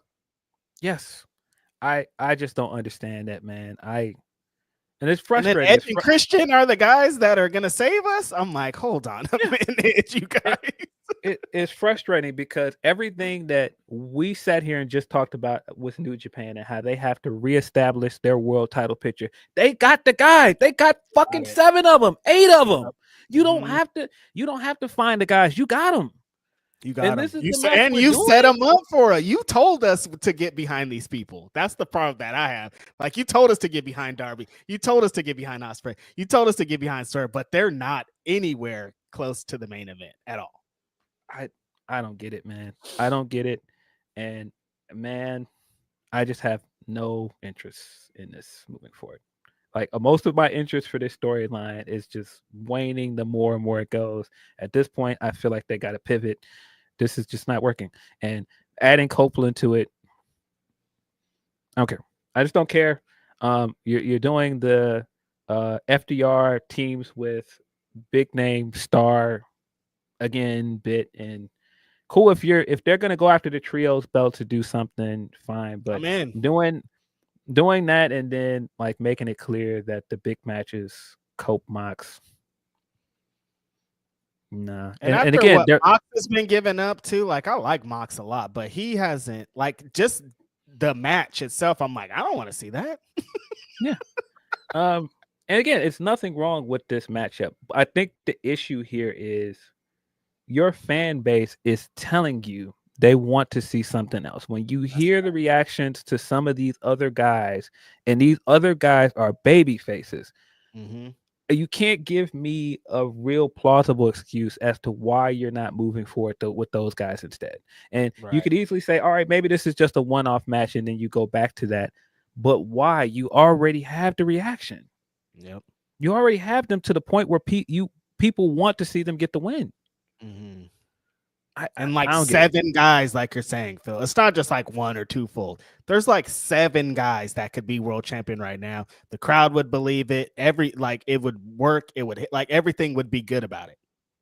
Legit, I can legit rattle off 6-7 guys that I would rather see win a world title within the next few weeks over Christian or Copeland. Yes, exactly. And it's like the future of the company, like people that are going to be here for 15 years that need to be established, and that's not what they're doing. It's just confusing to me. Like, there's been this contingent consistently for any company that's on the outside of WWE. TNA had the issue where they were like, you guys are just putting over ex-WWE guys. You guys are just doing ex-WWE shit. And I never thought that AEW would get caught in that, but I felt like when Adam Copeland was coming out on Saturday night, I was like, this is not the vibes you want to give up for this revolutionary alternate company that's doing something different, because this is not different. But I mean, I could understand you doing that when your company is still coming out of the blocks. Like, it was always understandable to go with Jericho from the beginning because you're trying to get eyes on your product. Right. But you're here now. You're 5 years in. You've established guys. You don't need to go to that well every time now. But like, it makes sense to have these legends here. Like, we'd be remiss to not mention Sting and what they did for him. But Sting wasn't getting world title matches, you guys. Sting was with Darby. He's hanging out with the young people. He's doing something different. He's not trying to main event the fucking big shows for the world title. That's where the shit's different, you know? Yeah, and I'm sure you can make an argument that, you know, I look like a hypocrite here because I was excited for Bryan to win, or I was excited for Punk to win. But the difference here is the groundwork, the support behind those two guys is different than this. I don't see anybody going, hey man, I want to see Copeland in the title picture. Like, it, by the time Punk got into the title picture, that guy was popular guys of the company. Bryan is Bryan. Bryan, one of the most beloved baby faces in wrestling. Yeah, I don't know, man. I just don't know. It was an unfortunate way to end the show. After what we got, Kenny Omega and Okada faced off. Like, this is what we're gonna get, but we're ending with this. I was like, this is a turnoff, you guys. Yeah. Then we get to Wednesday, and it's Double J saying he wants to be in the world title picture. What, dog? What is going on, man? I'm like, first of all, why is Double J getting after they gave Mariah 30 fucking seconds in a backstage segment, and then they bring out Jeff Jarrett for an in-ring thing for 10 minutes? I'm like, why the fuck are we listening to Jeff Jarrett right now? Yo, and man, I love Jarrett. I think Jarrett had a great year that led to him having this baby first turn. But man, like I just think the timing of him going, hey, and I want to be in the world title picture. And when you look at the rest of the field, it's like, okay. Did you not? Man. You mean it's gonna be Jeff Jarrett, Adam Copeland, Christian? Like, no, hold on a minute, you guys. That don't sound right. That sounds crazy. Yeah, but overall, great pay-per-view. I still think AEW does pay-per-views better than most, and most of their pay-per-views for 2024 delivered. This was no different. Main event stuff in the end ended up just not being for me. It's an AEW pay-per-view. You get 3 or 4 matches that could be the best match of the year, and then some stuff that's not the best. I think they're still trying to, like New Japan, like we talked about earlier, AEW is still trying to establish its identity, even after 5 years and even after making these moves and getting these deals. It was apparent with how Max, the first episode of Max played out. I'm like, oh, they're still trying to find out what their identity is and how they're going to move forward, you know? Yeah.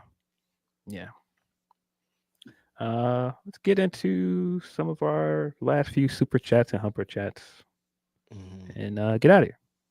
Yes, because we're going to be back very soon. From Ronan Mike Clips, he says, happy Grapsody Day. Happy New Year's, everyone. Did you see Anthony Mackie give Samoa Joe his flowers for his role in Twisted Metal? Glad he's getting more opportunities in TV and video games. I did see that. Anthony Mackie's a funny dude. That picture He's of him so funny on that graphic was very funny for the awards he's about those.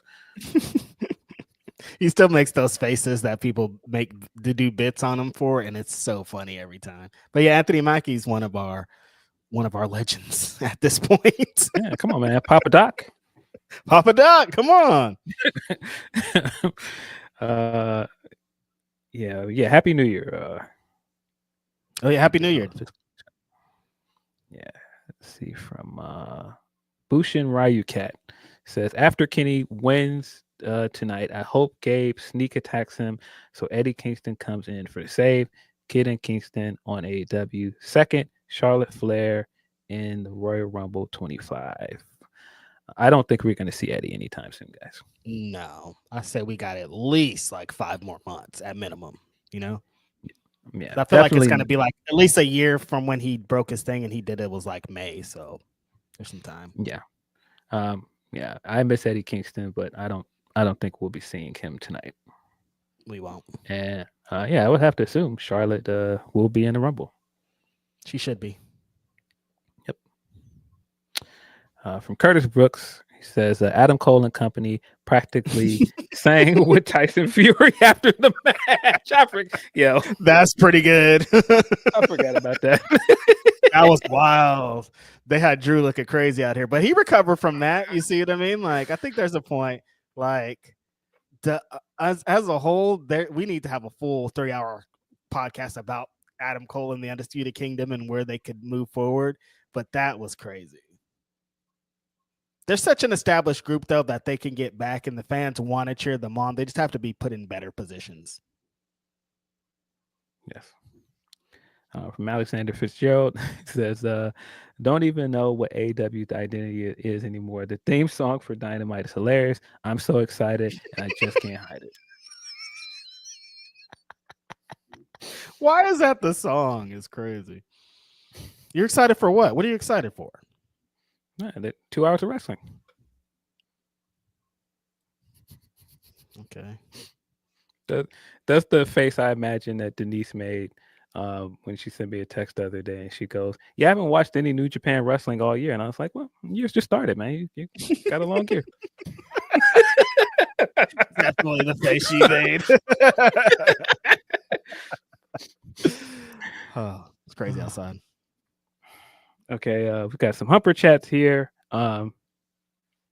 From Give Me the Raw Nut.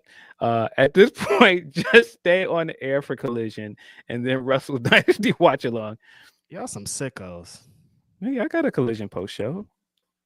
Right? I got Collision. Yeah, I got Quest. On this channel.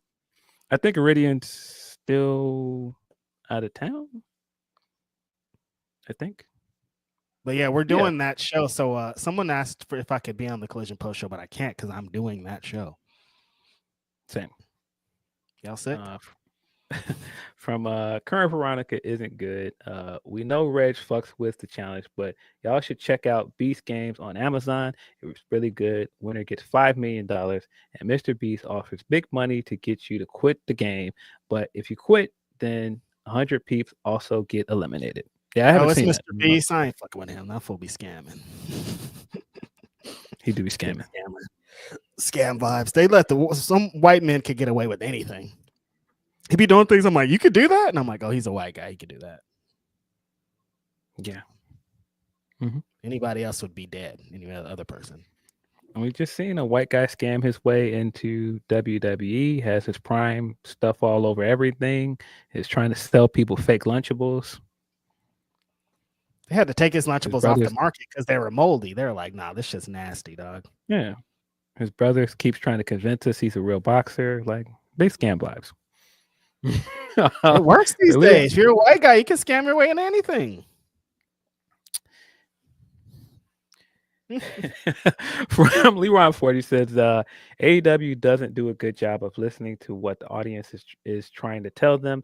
Otherwise, the title scene across the company would be totally different. They're making it hard on themselves for no reason when they don't have to. And the funny thing about what you're saying is I think that's been a strength of the company sometimes, is that they do listen to their fan base, especially the online fan base. So it's kind of strange to me now that they don't see that Hangman's the guy.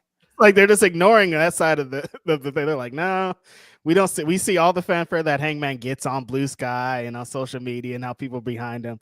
But like every time people are talking about Moxley, they're just like, nope, ignore that. That's cool. You guys want Christian? Hangman. Who wants Christian? Copeland. Yeah, Copeland. Hangman. No. Hangman. John we want Moxley. Hangman. No, we don't. Who's Hangman? We got Adam Copeland and Christian. It's like the episode of Simpsons when they're in Australia and Marge goes to the bar and she's saying coffee, beer, coffee, B-air, C-O-B-E. Yes, that's exactly what it. I mean, it's frustrating because I sometimes feel like wrestling companies rely too much on what the internet's thinking, and sometimes like the booker should just book. But some cases, listen up to what your fucking fans are saying, dude. Yeah, I think with where the feud went with Hangman and Swerve, it did what it was supposed to do for both of those guys. Right? When you look at what the feud with Fletcher and Osprey did, it did what it was supposed to do for those guys. Now you got to capitalize off of it. So, like, none of those four guys are even in contention. I guess Hangman's kind of in contention, but we never believed that he was going to win, you know? Correct. From Will Chisholm, I want to give the mock stuff a chance, but I can't handle a Double J last run storyline. God help us. I do think that the Double J stuff is a red herring, by the way. I just think the timing of it was funny that all the other guys in world title picture, and here comes Jared to throw his hat in the ring. It was just kind of funny. And the fact that he got like an in-ring promo for 10 minutes, I was like, what is happening here? Yeah. Slappy New Year. My world. That is all of our super chats. Appreciate you guys. That's all of our super chats as well. Slappy New Year. Yeah, a lot going into this year. Wrestling is officially moved into the streaming verse with everybody else. Dynamite is live on HBO Max now, which isn't technically called HBO Max anymore. It's just Max. Life comes at you fast. Raw will be on Netflix next week. If you haven't heard, that is a thing. Also, we're creeping towards Royal Rumble season. Still weird to think that Royal Rumble is not in January; it's in February. Weird. I'm having a hard time processing that, but right around the corner, new women's champion. They changed shit ton of exciting stuff happening, right? It's almost too much. A lot of wrestling happening. I still haven't gotten a chance to watch Stardom's last pay-per-view of the year yet, because it's just been that many pay-per-views going on, that much wrestling going on. But I'll get to it eventually. 3 hours of SmackDown. I did not sit through 3 hours of SmackDown last night, guys. I'm sorry. I just couldn't do it. That's sick, you guys. That's too much, WWE. Relax. I just couldn't do it. I watched some of it, but I had a bunch of other things going on, so I just didn't have the time to devote to all 3 hours. But I just imagine, man, 3 hours and you got to review that show afterwards on a Friday. That's wild. I'm assuming Raw is going back to 3 hours soon. Yep. You're looking at 6 hours on Monday. Yeah, see, you're looking at 6 hours of WWE programming and 2 shows alone. Just 2 shows. That's if you leave out NXT. Like if you just do Raw and SmackDown reviews, that's 6 hours worth of stuff you have to watch, and it's a lot. Right. We're getting Julia versus Roxanne next week. I believe Obafemi's the big title match for Trick Willie. A lot of big wrestling coming up. My 2 guys are fighting for the soul of WWE. They are. I didn't think that Punk would be one of the guys in battle for it, but here we are. They've had a few really good segments together. This segment this week was really good. Rollins has been in that bag that I get in when I know that I'm right about something, and I'm just looking around like, nah, yeah, you're done talking about it? I'm not done talking about it. Come back in here. And so you can see with everything going on when he showed up to the Netflix debut thing, the press conference they had, and he was like, "What you doing? Why are you standing over there? Why you don't come over here? Who's the bootlicker now?" Like he's got this chip on his shoulder because he knows he's got this gotcha on him, and he very much brought that energy to this promo of like, this guy, what's he going to do if he loses? He's going to go away again. He's going to take his ball and go home. He's going to go away from 10 years. He's going to go cry again. And Punk came out very rightfully so and said, "Hey, where'd you get that take your ball and go home thing from?" Which, if you don't remember, when Punk went away, that's what the company was saying about Punk. That's what authority people were coming out and saying, like Stephanie. And so it's twofold. You're making Rollins look like corporate guy again, but also, hey man, didn't you get enough of siding with them authority guys? How'd that work out for you? You're still sending and talking like they forced you to, or like they wanted you to. You're still being that corporate stooge that Triple H wanted you to be. But yeah, once we got into the meat of this, when they started throwing the heavy blows, I was like, oh, we're here. I was wondering how Rollins was going to respond when he started listing all of the people that also took their ball and went home, quote unquote. And he's like, did Austin take his ball and go home? Hey, I haven't seen a man around here in a long time. She take her ball and go home? And his response, man, I got to give Rollins a lot of credit, man. He was lighting this guy up in this promo, especially the middle part of it when he came back at him and he goes, no, all of them had a reason to go away. They had a reason to go away and they came back. My wife is away raising a child, but I know you wouldn't know nothing about that.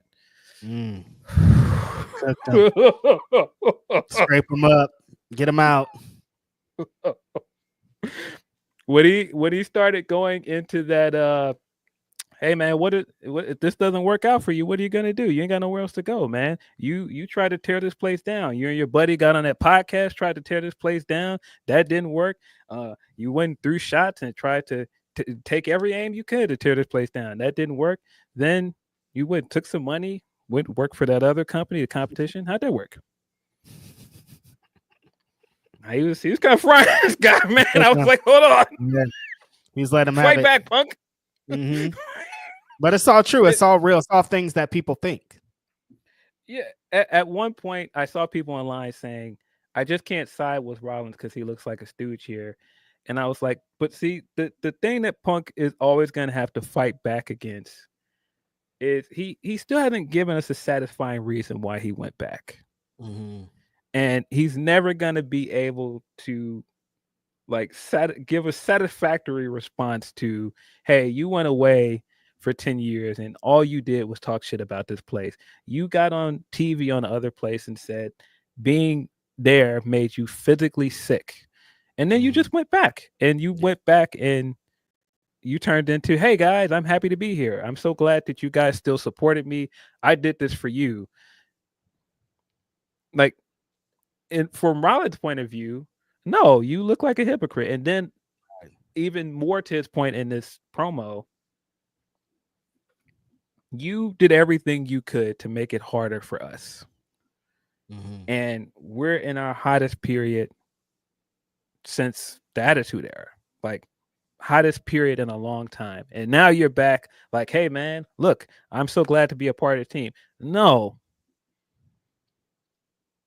We don't owe you nothing. You made it harder for us and we still succeeded. And then you come back and you want to act like we're benefiting from you. No, we don't owe you nothing. Right. Get out of here. We don't need you. He's the one that's reaping the benefits. Yes, you're reaping the benefits of all of these things that me and Roman and all these other crop of guys did to make this place remain relevant. And then you want to just come back and go, hey guys, well, I'm so happy I can help us out and get us to $1 million gate. And he's looking around like, the fuck does this guy think he is? Mm-hmm. And of course, in Punk fashion, one of the funny things he does, he's just looking around like, what's the problem? Yeah, what's the problem? Why can't I be along for the ride? And they're like, dog, you got to say something before you hop on the ride, though. Yeah.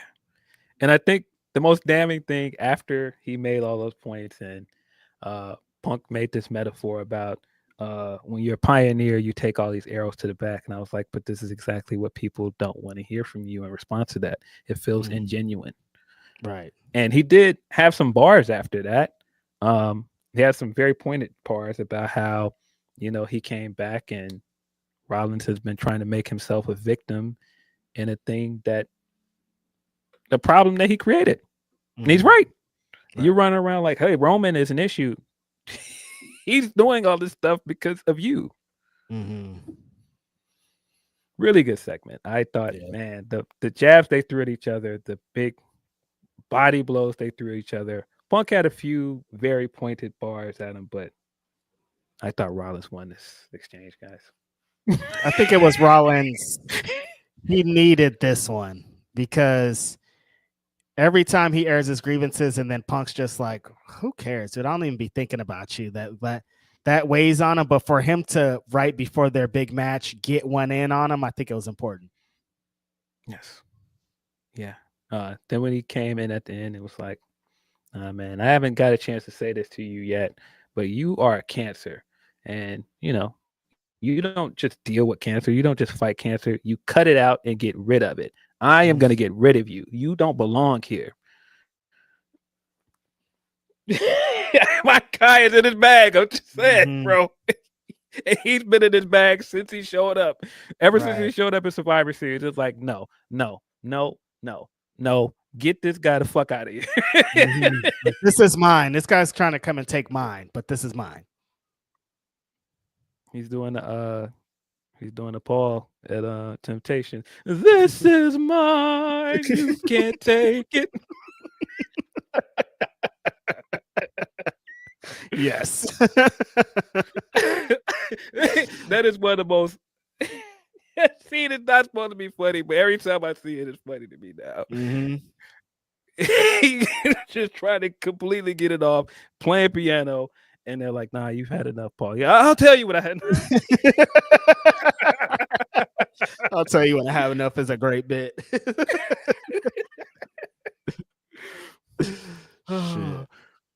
Yeah, we're going to run a great bill for Raw this week. I did sit and think at the end of it, all right, they have been making us believe that this was going to be the WrestleMania match. Right. And if they're doing all of this to build it up for a TV match, which I don't think it's just going to be a one-off Raw match, that makes me think that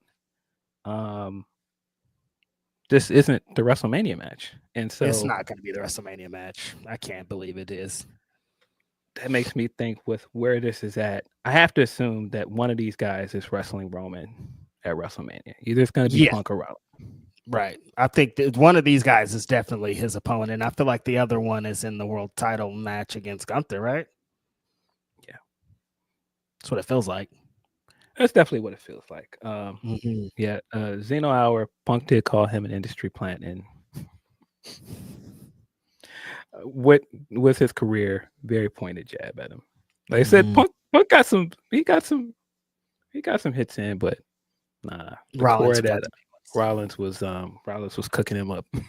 Mm-hmm. We do not have any more Humper chats, I believe. We got a couple super chats. We got a few more super chats. Boy, I don't know how I went with having to switch back and forth to that Humper chat screen and not just have it in front of me. So much easier. Life's different. We got 3 more super chats, and then we're gonna slide up out of here. One from Will Chisholm. He says, "Phil, I'm so sorry that Seth and Punk was telling each other how they really feel. It must have been hard for you." It's very entertaining to watch. It was very, very entertaining to watch. Sometimes Rollins is at his best when he is out there being sassy, and he was out there being real sassy. Yeah, a good opponent to bounce off too, you know. Yeah, I think at this point, because Rollins didn't get a bunch of matches to end 2024 because he had the injuries, he needed something to really cement his place on Raw as one of the top characters, and the stuff with Punk has helped him do that. Yeah. One more from Will Chisholm. He says, I gotta say, every match Nia and Naomi had was a banger. Last night was the same, and they got 20 minutes. Yeah, I really liked the match from last night. I thought Naomi looked really good. And man, we got to give Nia her flowers for this title run. I thought she did a great job, and she's been much improved this time around with the company. Yeah, Nia had an amazing run this time. Like, she felt like a top star in the division, and she felt like a real champion carrying that. Got to send kudos out to her. Yep. I believe this is our last super chat. Will Chisholm as well. Appreciate you for all the support, Will. It says Punk saying, "I love this place. I just hated the guy that runs it, and he loves you." I was like, oh God. True until Vince fell in love with Roman. LOL. That is a great line. That's a little cap to it. Cap to it. Definitely. There's a little cap to him acting like the only reason he left was Vince. No, that's not the only reason you left. Because he tried to say, "I love this company. I didn't love the guy running it." You called the guy that's currently running it his doofus son-in-law. I was gonna say, the way he was talking about Triple H the whole time he was gone, it was not just fucking Vince McMahon. No way. No, it wasn't. There was a little cap to that. Also, there's a bit of cap to saying that Vince absolutely loved Rollins. Vince liked Rollins, but also cap. Vince is a Roman guy. There's a reason why Roman was the top guy. I feel like Triple H likes Seth more than Vince did, you know? Yeah. There was definitely some caps in those raps, but you got to though. Fun segment of all around. We say all the time, man, some of the best rappers lie. And sometimes some of the best wrestlers lie as well. Huge facts. But yeah, this has been a fun episode of Grapsody. Check us out tonight on Denise Salcedo's YouTube channel. Doing a live stream of Wrestle Dynasty. Excited to watch that show with some friendos. But this has been Grapsody. Hopefully you guys had a good start to the new year. I'm sure you're throwing your resolutions out the door. You're eating that dessert that you're not supposed to be eating, or drinking soda like you said you would stop going to do. But hang in there, man. It's always next year. Exactly. You can start all over. You can start all over next week. You don't have to wait for another Doesn't year. matter. But It's just time. this is Big Grapsody. I'm Phil Lindsey. Righteous Reg. We are out of here.